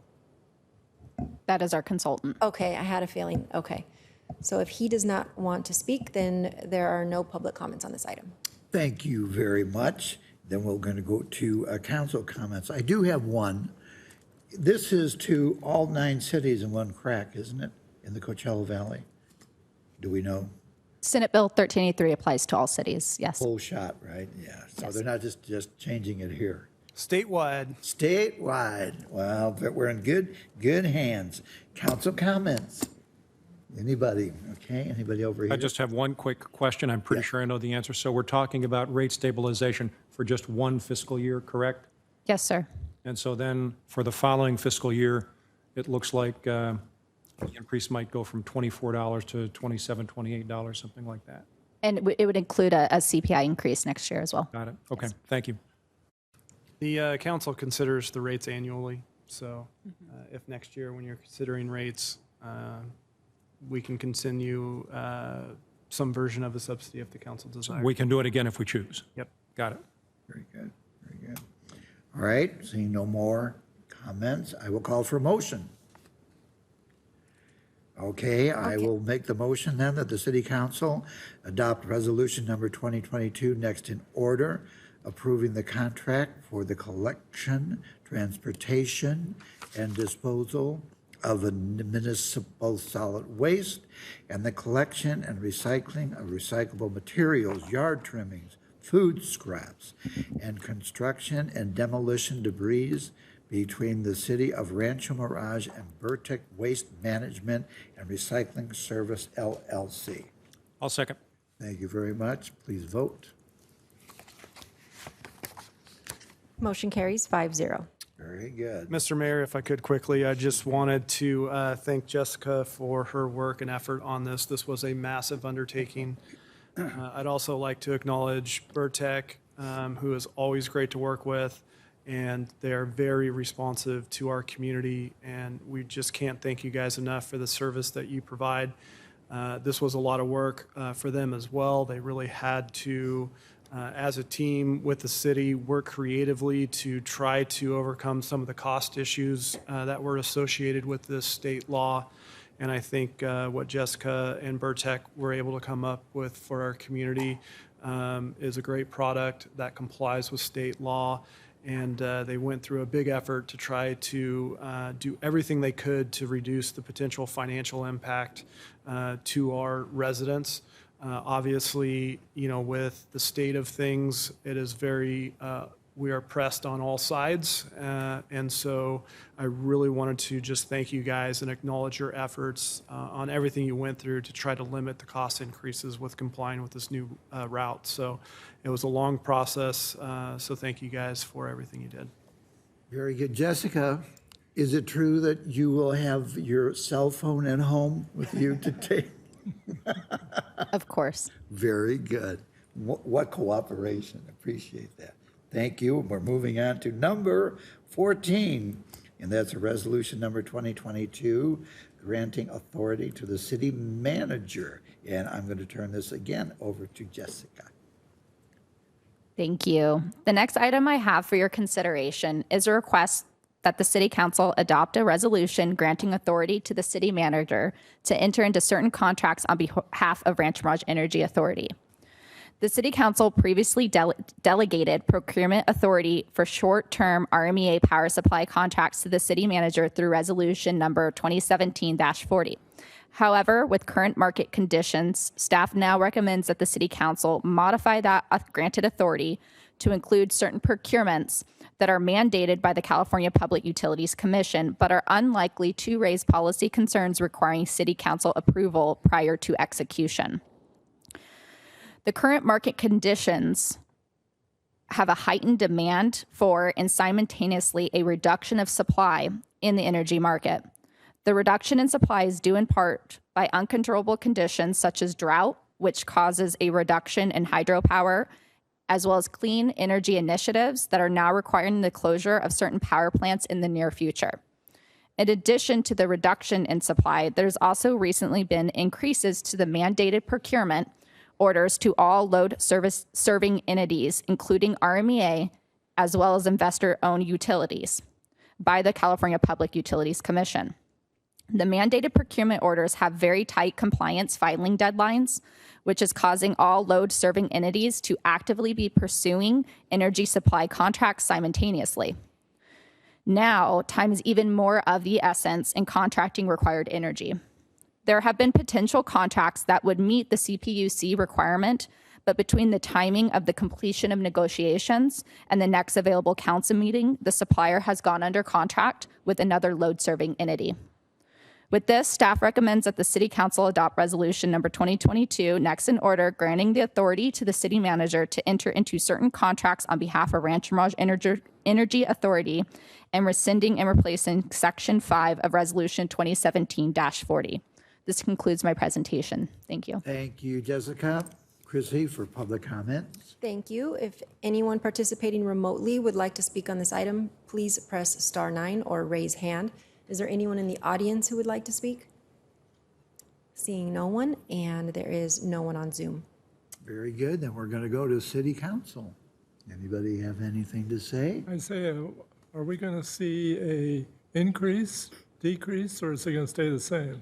Yeah, so the purpose of this is so that we can take advantage of better pricing. So we've lost deals because of this process. And really, in the beginning of the Energy Authority, there wasn't this pressure on the market. Now, through regulation and reduction of these resources that are available to us, you've seen a huge increase in the competition for this. So kind of maybe to give an analogy where these are compliance-driven obligations. We have to do them. It's just a matter of what price we're going to get. And so we've lost out on some lower pricing because of our process of having to hit a council meeting date, and then by the time we go back to that vendor and say, hey, we're ready to do it, they've moved on to another party. And the suppliers know there's huge demand out there. They are not going to wait for us. So, you know, to give an analogy, you've adopted kind of like an investment policy for RMEA. And these are individual investment transactions that we're doing. So just like now with our investment portfolio, the council establishes the priorities, the framework, and then we operate within that. And the council doesn't approve every single investment transaction.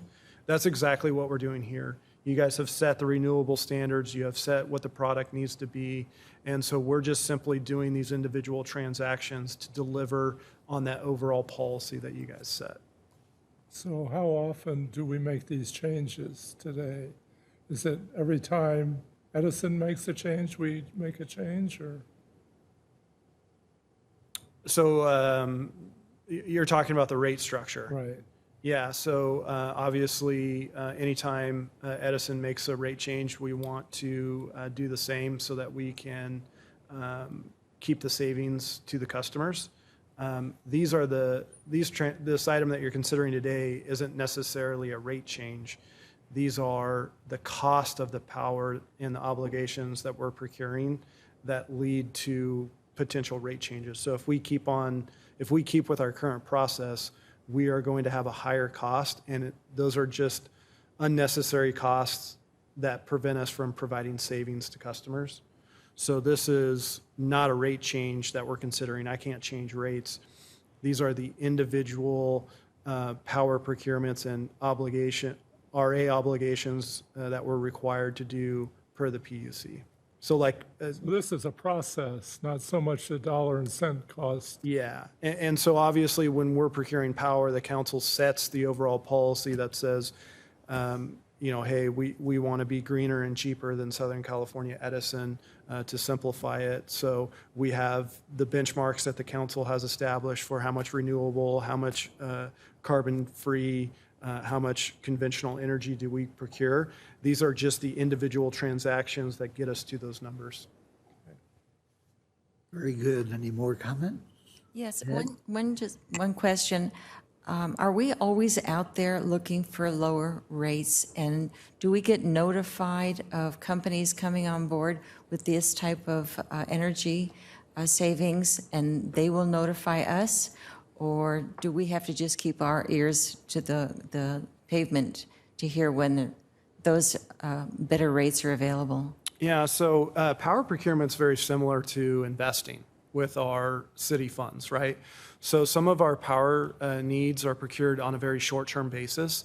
And then through state law, we're required for like our renewable portfolio to be very long-term, enter into long-term contracts. The basis behind that is for the builders of renewable energy, there's a lot of upfront costs. So the state says we want them to be secure, knowing that we're going to make you load servicing entities enter into long-term contracts with them so that they're guaranteed to recoup their money when they go invest in renewable technology. So we definitely will do both respond to solicitations and then also send out solicitations. And so, under either scenario, everything we procure is through a competitive process where we're bidding.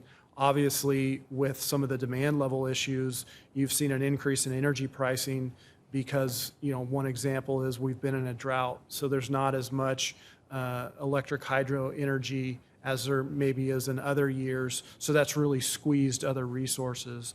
So sometimes the power providers themselves will come out and say, hey, in these years, we're going to have this system online and go bid, and we'll participate in that process. Other times, we will go to power suppliers and we will say, hey, we need X amount of this resource for this period of time.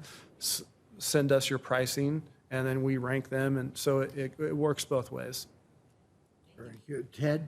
Yeah, the area I think where we're vulnerable is SC Edison increasing their exit fees periodically. And in order for us to be competitive, we have to match their fees each time. And I think that's the area that where we've increased our costs over a period of time. And so we're always going to be subject to, to them making it difficult for people to get out of the contracts. Yeah, essentially what happens is we do everything that they do, and they get to slap a 20% tariff on our rate, and we're still cheaper than them. Go figure.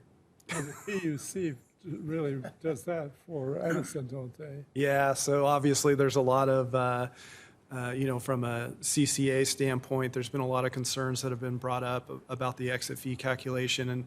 And really, I think the main issue that we deal with, once you get past maybe some of the philosophy differences, is it's not very transparent.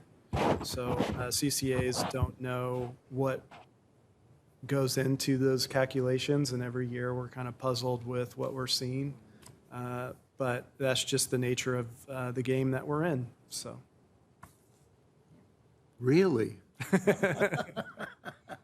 With that, I will call for a motion, please. I'll make a motion that the City Council adopt resolution number 2022 next in order, granting authority to the city manager to enter into certain contracts on behalf of Rancho Mirage Energy Authority and rescinding and replacing Section 5 of resolution number 2017-40.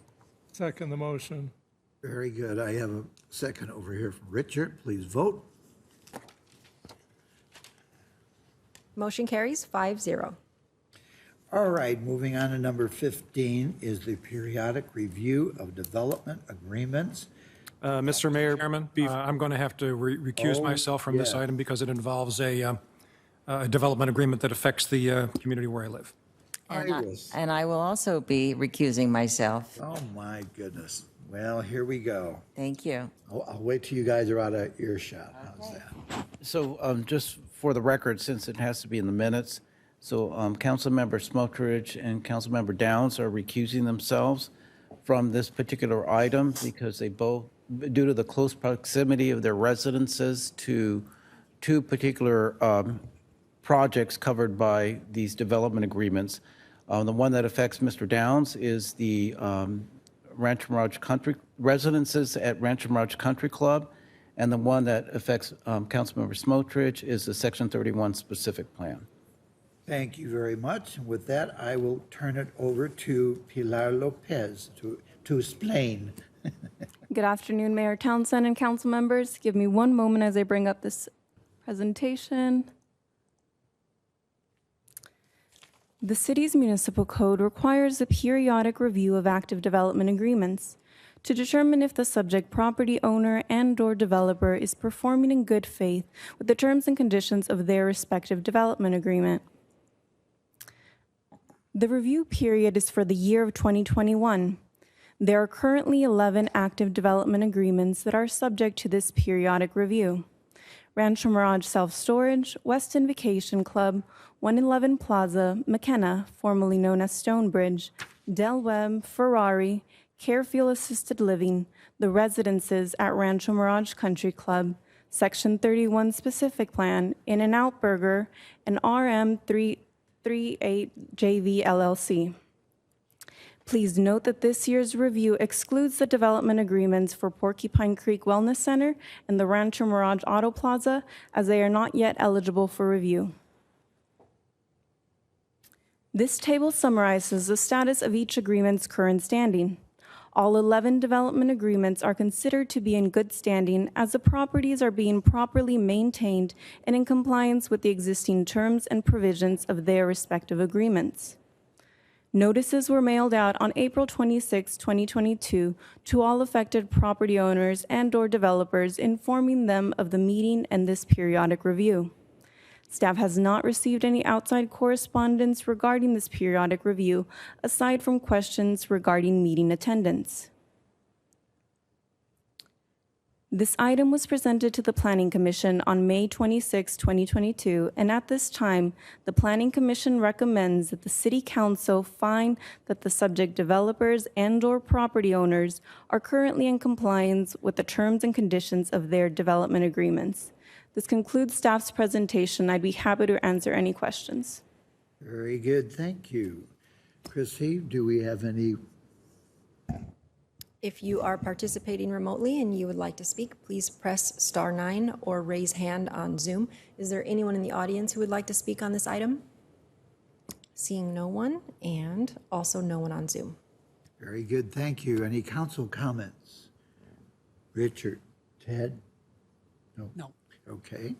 Then with that, I will make the motion that the Planning Commission recommends that the City Council find that the subject developers and/or property owners are currently in compliance with the terms and conditions of the following 11 development agreements: Rancho Mirage Self-Storage, Westin Vacation Club, 111 Plaza, Marketed Sternbridge, Del Webb, Ferrari, Classified Assisted Living, the residents at Rancho Mirage Country Club, Section 31, Specific Plan In-N-Out Burger, and RM38JV-LLC. I'll second that. Thank you very much. Please vote. Motion carries 3-0 with Councilmember Downs and Councilmember Smotrich recused. Very good. Thank you. Next is number 16. Considering. Let's give a pause and Christy will go. Oh, that's right. We got to get them. Gee, I didn't even miss them. That's bad. Not really. I missed them. What's the status of Ferrari these days? They're on construction.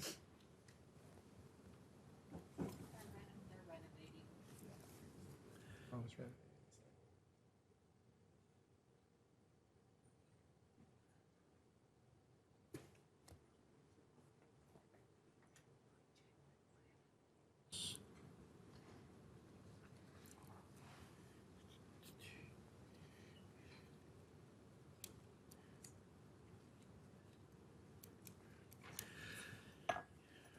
And here they are. Welcome back. We're back. Did you miss us, Ira? Terribly. No, good. Couldn't wait to come back. Good, good. All right, then we're moving on to item number 16, and it's a consider authorizing the city manager to negotiate. And I'm going to turn this over to Jessica Pullerman. Actually, I'll handle this item, Mr. Mayor. Thank you. Okay. So we get asked a lot about cell phone coverage within our community, and I know you guys do as well. So I thought this would be a nice opportunity to maybe highlight some of the challenges that we face as a city when we're dealing with these very large corporations. And I know one of the common questions that I will get, and I know that you get them as well, is why don't we have more cell phone towers in Rancho Mirage? And we go into this explanation that, hey, we do everything we can to get them through the process and get them approved, but they don't follow through on the construction of towers. And we really can't control that. In fact, we've gone as far as a city on the last cell phone tower that we considered in Rancho Mirage and said, if you actually build this one, we will give you $20,000 because we were trying to find a way to break that barrier with these telecommunication companies where they come in through the city process and they shotgun all these approvals, and then they have very finite construction dollars, and typically those dollars are not invested out here in the valley when you stack them up to the more urban areas where they have more customers. So obviously out here in the Coachella Valley, we are a spread out, low density land use. And what does that mean? They have to cover a larger area on less customers than they do in other areas of California. So typically when these corporations are reviewing where did we get approval, where are the priorities, a lot of times that drives their investment outside the Coachella Valley. So we've tried to, as a city, we recognize that there are issues within our community when it comes to cell phone coverage, and we've really tried to make it easy for them to get through our process, but still allow for the public to have input in the process and there to be transparency, and then to maybe try to overcome some of the financial issues that they're facing by basically incentivizing them to actually build these towers. So, usually by the time we get done explaining these things to the resident or concerned individual that had a phone call drop or they don't have cell phone service at their house, they're like, yeah, whatever, I don't care, just figure it out. So we've, at the city, have really struggled with these companies and their lack of attention here. And we have another example in front of us today. So out of the blue, we have a city property. So obviously when we were looking at our city, we said, hey, one of the things that we can do to try to hopefully help these companies build their towers is let's make city-owned property available to them. And so that's an easy one. They don't have to go deal with a private property owner. Usually our sites, have a little space to them from residential properties. Obviously, there are still residents out there that get concerned both from aesthetics and other reasons when a cell phone tower is proposed that's somewhat close to the proximity of their home. Obviously, we know that by law, the city cannot consider health impacts of a potential cell phone site when we consider our approvals. And so although we can listen to those, it's not something that we can consider. Our HOAs are very accustomed to this challenge with the perception of the health impacts. We have had numerous HOAs over the years try to have cell phone towers built within the common ground of the HOA, and those end up failing because of the uproar from the community members within those HOAs that don't want towers so close to them. So sometimes there's this weird dynamic that exists where people want the coverage, but maybe not the towers. So we take all that and we say, okay, we try to work through the process with them. We try to get their attention, and at moments we've just said, build this and we'll give you some money. We've encouraged some of our commercial sites to build towers. One of the more recent towers was the AT&T tower that's actually housed at the Children's Discovery Museum. There is an existing Verizon facility there as well, so they have 2 towers on their site. So a lot of our commercial properties that are good spots have multiple towers. One of the interesting dynamics that we run into is every cell phone tower is conditioned to put co-location on. Co-location would allow multiple carriers on one tower. When dealing with these telecommunication companies, there are 0 towers in Rancho Mirage that have co-location. So even though every tower has the ability to have multiple carriers on it, none of them do it because they don't want to even work with each other. So, we run into all these issues, and this is just another one. So obviously, this deals with real property. So this is the city's fire station on Highway 111. There is an existing Verizon wireless cell phone tower there, and their lease agreement is between the city and Verizon. So it's our property. And we got this letter kind of out of nowhere, but since this is dealing with real land, this is why this is coming to the council. City staff does not have the authority to amend lease agreements and things like that without your approval. But at the same time, it's also probably was a nice opportunity to maybe highlight just some of the issues that we run into with these very large corporations. So the letter that we got is attached to the staff report. I'm not going to read the whole thing to you, but essentially what the letter says is, hey, dear city, we have a lease with you and we don't want to follow it anymore. And if you don't agree to these provisions, then we're going to leave the tower.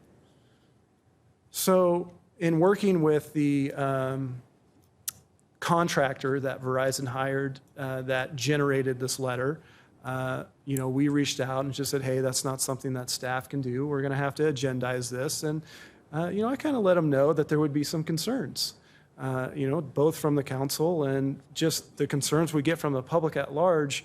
And, I just said, it's very concerning that you're issuing a letter that says, we hope that you choose to secure your site by doing these things we want to do. And, I just was really expressing to the contractor that, the community doesn't feel like the service is adequate now. And it's really disheartening to hear that you're potentially going to be exiting sites within our city and making your service even worse. Like, everybody wants you guys to come in and invest more to make the coverage better. And here they are actively saying that they're going to reduce their network, and if we want to secure our site, we better come do this. So I said, we have to have a representative from Verizon here at this public meeting because I know our elected officials are very concerned about this topic for our community. And the response we got was, no one's available. And you see here today, no one's here. No one's here. So they don't even care to show up. They don't care. And we know, based on conversations with other entities in our city that have Verizon cell phone tower sites, they're all receiving the same letter saying, we are exiting towers in your city. And if you don't do this, then you're probably going to lose your site. So, obviously in the letter, there's 2 areas.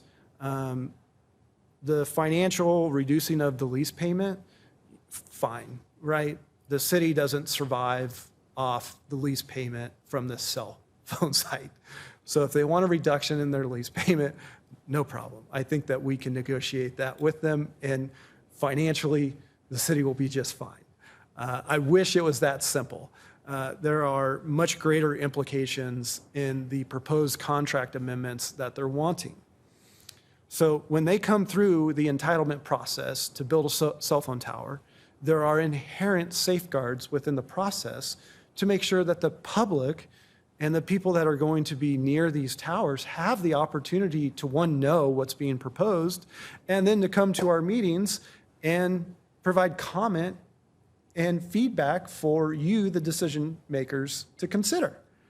So the changes that they're wishing to, or demanding that we make to this lease agreement, would essentially remove all protections that the city has in place to make sure that any future change to that tower flows through the public review process. And they're essentially wanting to eliminate all transparency from the process, where they wouldn't even notify the city. So this is our property, and they came in and said, okay, this one happened to be a monopalm. So they have exhibits that are attached. They talk about, hey, here's how we're going to make this look from an aesthetic standpoint. This is the height of the tower. These are, the maintenance standards that we're going to follow. All of this is in these exhibits to their plans. And then for city property, we attach those plans and the exhibit booklets to the lease agreement that basically says, hey, if the tower starts to look over, the next 10 years a little shabby, we can make you go out and give it a fresh paint. If you wanted to increase tower height, you would have to come back through the city process where we would issue a public hearing notice, and the neighbors would have the opportunity to come comment on the height of that tower, or if they wanted to change any other element to it. It would all trigger this public review process where the public would have the opportunity to come in and weigh on what's going in sometimes next door to them. So they want to get rid of all of that. In fact, they don't even care about the public input. They don't even care about the city input. They're saying they're not even going to come tell us, and they're basically trying to wipe out any standard that we have, which means they could go in and remove all the shading elements that disguise it as a monopalm. They could go in and increase the height to whatever they wanted. They could go in and put another tower without any notification to the city, any notification to the residents. They want to void that whole process as if this is their property and they're the only ones that have a stake in this. And that, to me, we can't do. Do I think that Verizon will abandon the tower if we don't give them this language increase? I don't think so. I kind of just in reading their letter, my interpretation is they're probably more driven by money than anything else. But there is a chance, if we don't agree to this language change, that they might abandon this site. But from staff's perspective, what they're telling us that they want to abandon is something that we can't. We can't abandon the public hearing process where the public would have the opportunity to come in and weigh on these towers of what they look like, how tall they are, when the hours of operation can be performed. I mean, they could show up in the middle of the night and start backing up with their trucks and beeping all over the place and wake people up. I mean, this just opens the door to so many things. And this is just such an example of just the ignorance that we deal with these telecommunication corporations. They just don't care. And at some point, hopefully the customers get loud enough where they stop trying to do things like this. But to me, this was a very backhanded approach to completely eliminate the public process. Fine, you want a monetary reduction in your lease. That's pretty simple to accomplish for the city. But I don't know how we agree to the complete backdooring to the public review process. I don't think that we can do that. But at the end of the day, this is left up to you, the council. But again, part of my frustration in the process, is just one, they don't even bother to show up and they don't even care to try. Who knows how many employees they have, probably 100,000 employees, and not one of them is available to come to this meeting to answer any questions about coverage or how many towers are they abandoning? What's that going to do to service? And the letter's there, right? Like, read the letter for yourself that is attached to the staff report. They are not hiding it. They're saying we're going to be abandoning towers, and if you don't agree to these things, your site's not secure. So what staff is seeking is, one, to have a discussion and kind of hear some thoughts from the council, but also enable a process where we can go back to, it's not even Verizon, it's a contractor that they employed to come do this for them. So we're not even dealing with Verizon, but allow staff, if you want to, nominate a subcommittee to work with staff, that's great. But basically allow us to enter into the negotiation process with the overall parameter of, hey, we can negotiate on the monetary side, but we really, if it's the council's desire to leave intact the public review process, then kind of just cross that off the list and see how negotiations go with them. How have other cities addressed this issue? I don't know. I haven't talked to any other cities. That would be dependent on if, other cities have cell phone tower leases with Verizon on their city property. Obviously, just through talking with other entities within our city, we do know that some just outright rejected the proposal and said no.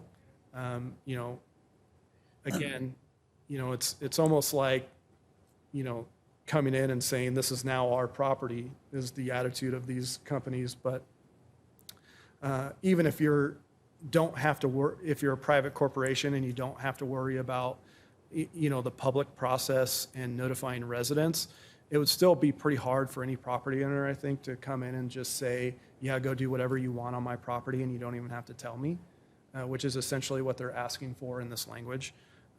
So I don't know what other cities are doing. I haven't had any other conversations with other cities.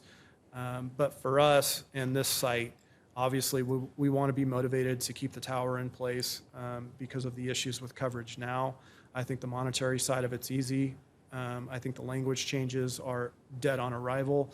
But ultimately, that's up to you guys. But we do need to set up a process where staff and a subcommittee or staff can report to a subcommittee where we can enter into negotiations with this third-party contractor to amend the lease agreement. Isaiah. Good, Isaiah. I think I feel a lot of passion coming from you on this particular thing. It could be a real reality show, and I'm just kidding you, because you really, you feel it, you've studied it, and my hat's off to you. That was wonderful. Very good. Iris? Yes. It sounds like we're giving up all control of anything in the future. And as you say, the monetary that we would be giving up is one thing, but what about other companies? We just put in, I guess, a couple of years ago, the AT&T tower over on Weston property.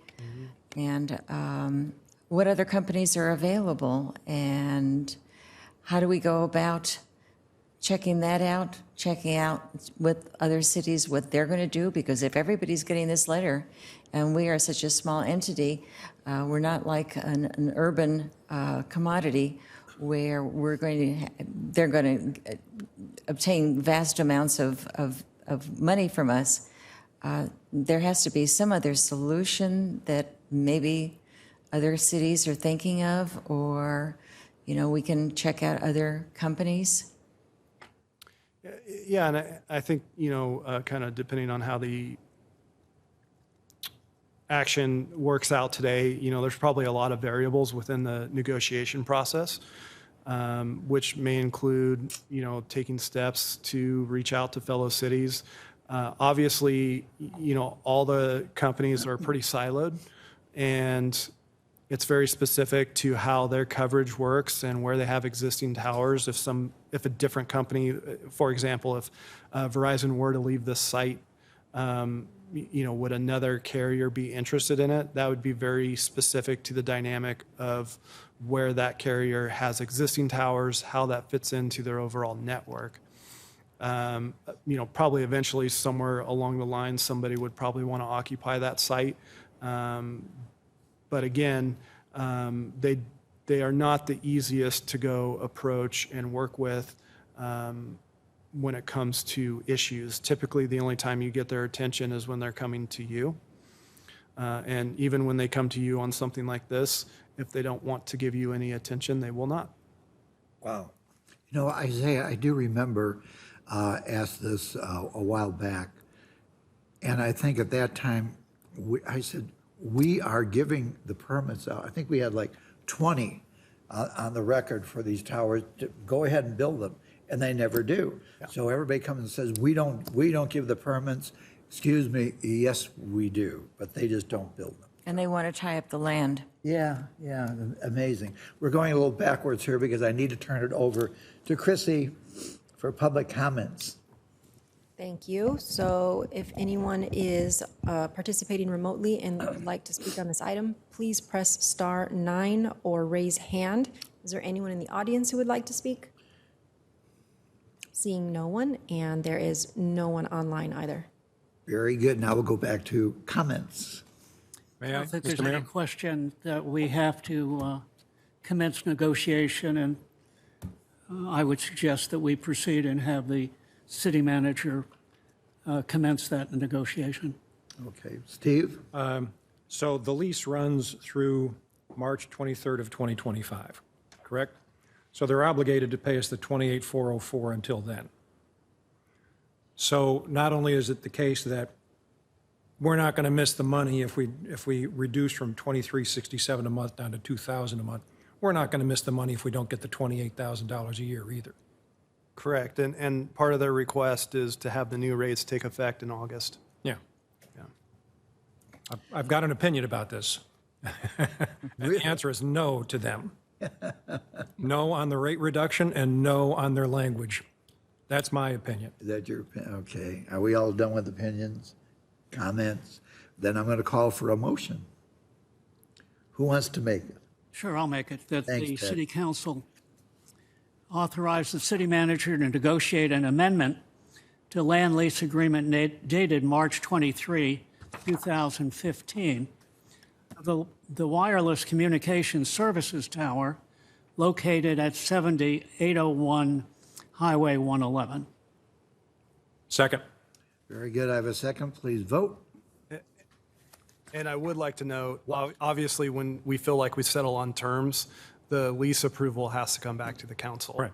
So you'll have, obviously, the opportunity to say, okay, how did negotiations go and what are we looking at here? We can voice our opinion if we don't like what you did. Yeah. Isaiah, do you think we should have a subcommittee on this or not? What do you want to do? It would be definitely helpful to me, given I don't know what we're going to run into with this topic, to maybe have two elected officials that we can go to, that staff can go to float proposals by and give information to. Obviously, we can keep the council updated, and like I said, this will have to come back to the council for any actual amendment to the lease. I really don't know what they're going to come back with. That it may be very quiet for a very long period of time, and then there's an action taken by them. I don't know. The site's not really even a good site, is it? Where it's located relative to the mountains and. So there's actually, one of the challenges that we face is the mountains themselves, right? So the mountains aren't straight, they jag out and cut in, and so we have coves. And so a lot of our poor cell phone reception areas, they are either in residential communities that don't have commercial properties around them. So the area that I'm thinking of is the Tamarisk neighborhood. We really struggle with the Tamarisk neighborhood because it's very hard to actually find a location where you can put a cell phone tower that would serve that community, because when you look at the map, there's not very many commercial properties around that neighborhood, so they generally have poor cell phone reception. And then in our coves is another one. So although this tower, in maybe another area would get to more people because they don't have the barrier of the mountain, I do know that it's an important tower within their network. Very good. Do I have two bodies who would like to be on that? I'll be glad to serve on that. Very good. Anybody else? Sure, I'll go. Ted? Yeah, Very I'd be happy good. to. Okay, We now have a subcommittee of two, Ms. Iris and Mr. Ted.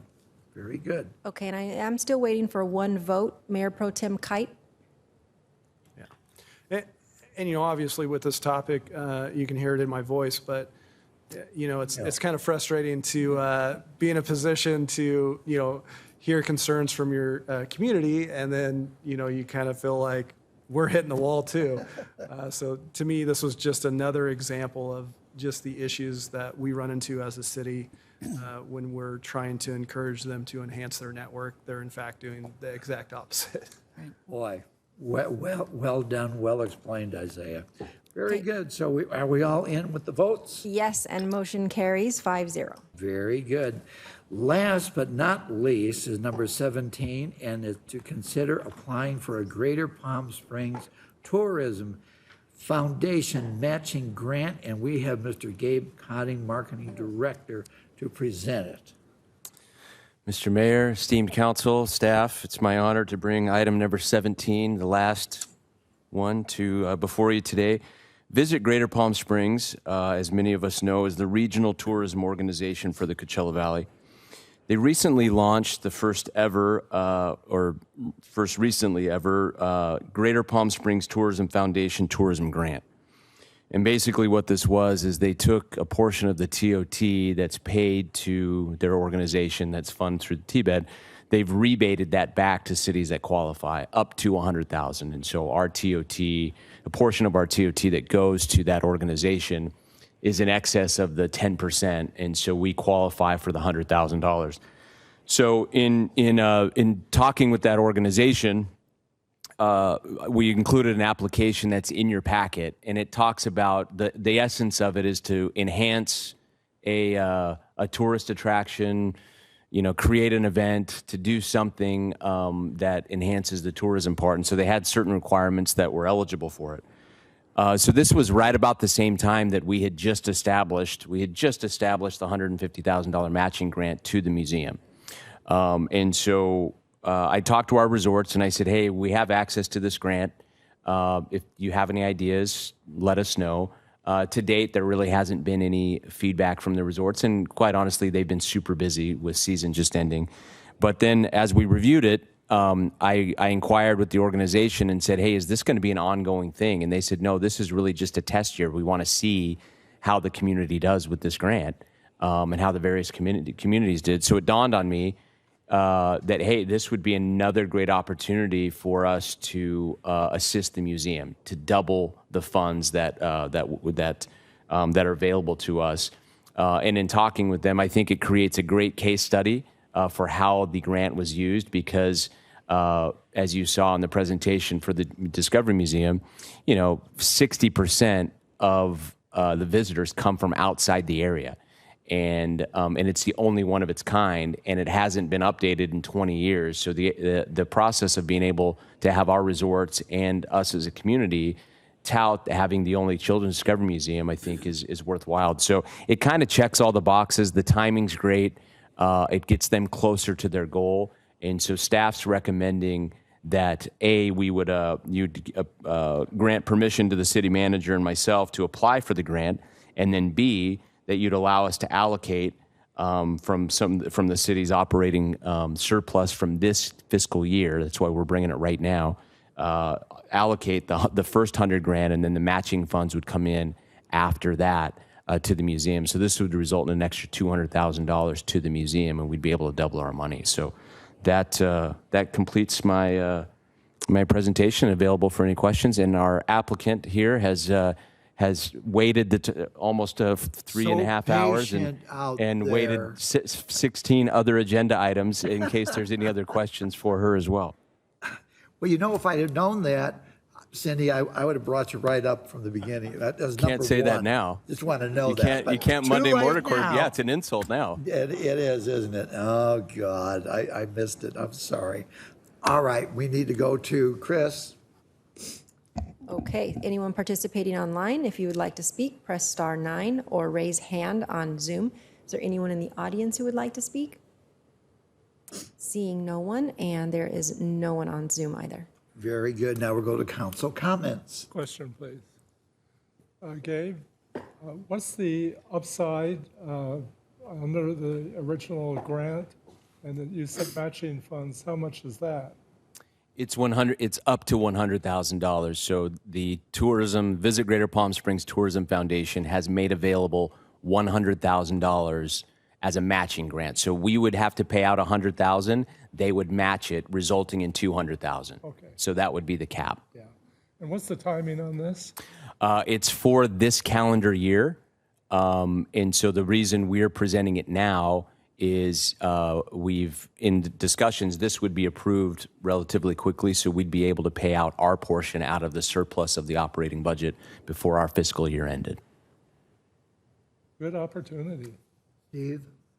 Yeah, I think I understand. I was confused how the 100,000 grant from from Visit Greater Palm Springs increased to 200,000, but we have to match their grant to us, and then we allocate that entire 200,000 to the museum. Correct. We apply for it. Okay. If approved, they approve us in the amount of 100,000, which we would request, and then we would have to match that. What's the approval process? How do they go about it? They have their board. Their board reviews it. Again, this is the first time ever, so it's kind of they're testing it. So they have their foundation board. They have a process of what reviews that. Very good. Any other comments? Did you have? The only comment I have is that I'm absolutely thrilled. And the reason is obvious to most people. However, I know that it was mentioned that museum, that children's museum, is the only one in the Coachella Valley. But I have been told by many people that that is the only children's museum within 50 miles. So there are no other museums like that for children within a 50-mile radius. I think in the past, San Francisco and San Diego were two other children's museums. That was a few years back. But we certainly are in a good position, I think. Very good. And Mr. Mayor, I guess I'd have one more comment, which is I'm guessing that Cindy is okay sitting here for about 3 hours in order to get another $200,000. Now, Cindy, you see how hard this council works, Yes, right? Yes. Okay, so I will go ahead, if there's no other comments, I'll go ahead and make Go the ahead motion. and make the motion. Okay, I move that the city council, A, authorize the city manager and director of marketing to apply for the GPS tourism grant on behalf of the city of Rancho Mirage, and B, authorize the city manager and director of marketing to allocate $100,000 from the city's operating budget in fiscal year 2021/2022 to match eligible grant money and distribute per the guidelines of the grant application to the Children's Discovery Museum of the Desert. I'll second that. Very good. I'll second it. Okay. Well, let's see. We have 2 seconds and a motion, so please vote. Motion carries 5-0. Yay. Very good. Congratulations. Gabe, wonderful. Wonderful. It was worth waiting for. Yeah. See, wasn't it? Look at that. All right. We are now going to move into closed session, and I'm going to turn this over to our illustrious city attorney to summarize. Thank you, Mr. Mayor. The City Council is now going to recess into closed session pursuant to Government Code Section 54956.9D2 regarding anticipated litigation, specifically significant exposure to litigation. And the Brown Act requires me to provide the facts and circumstances to support why I believe that there's anticipated litigation. The first item has to do with a former mobile home park and a former mobile home park tenant.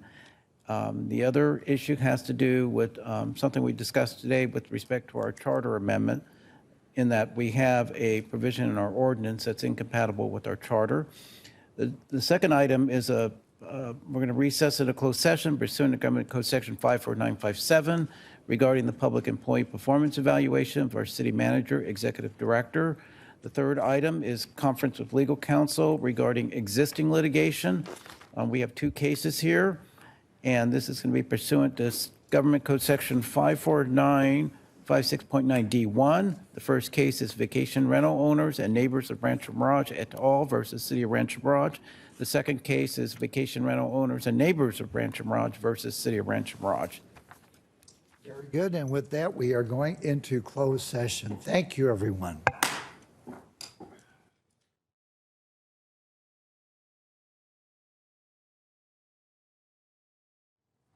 It's 5:15 p.m. and the City Council took no reportable action in closed session. This meeting is adjourned. Thank you.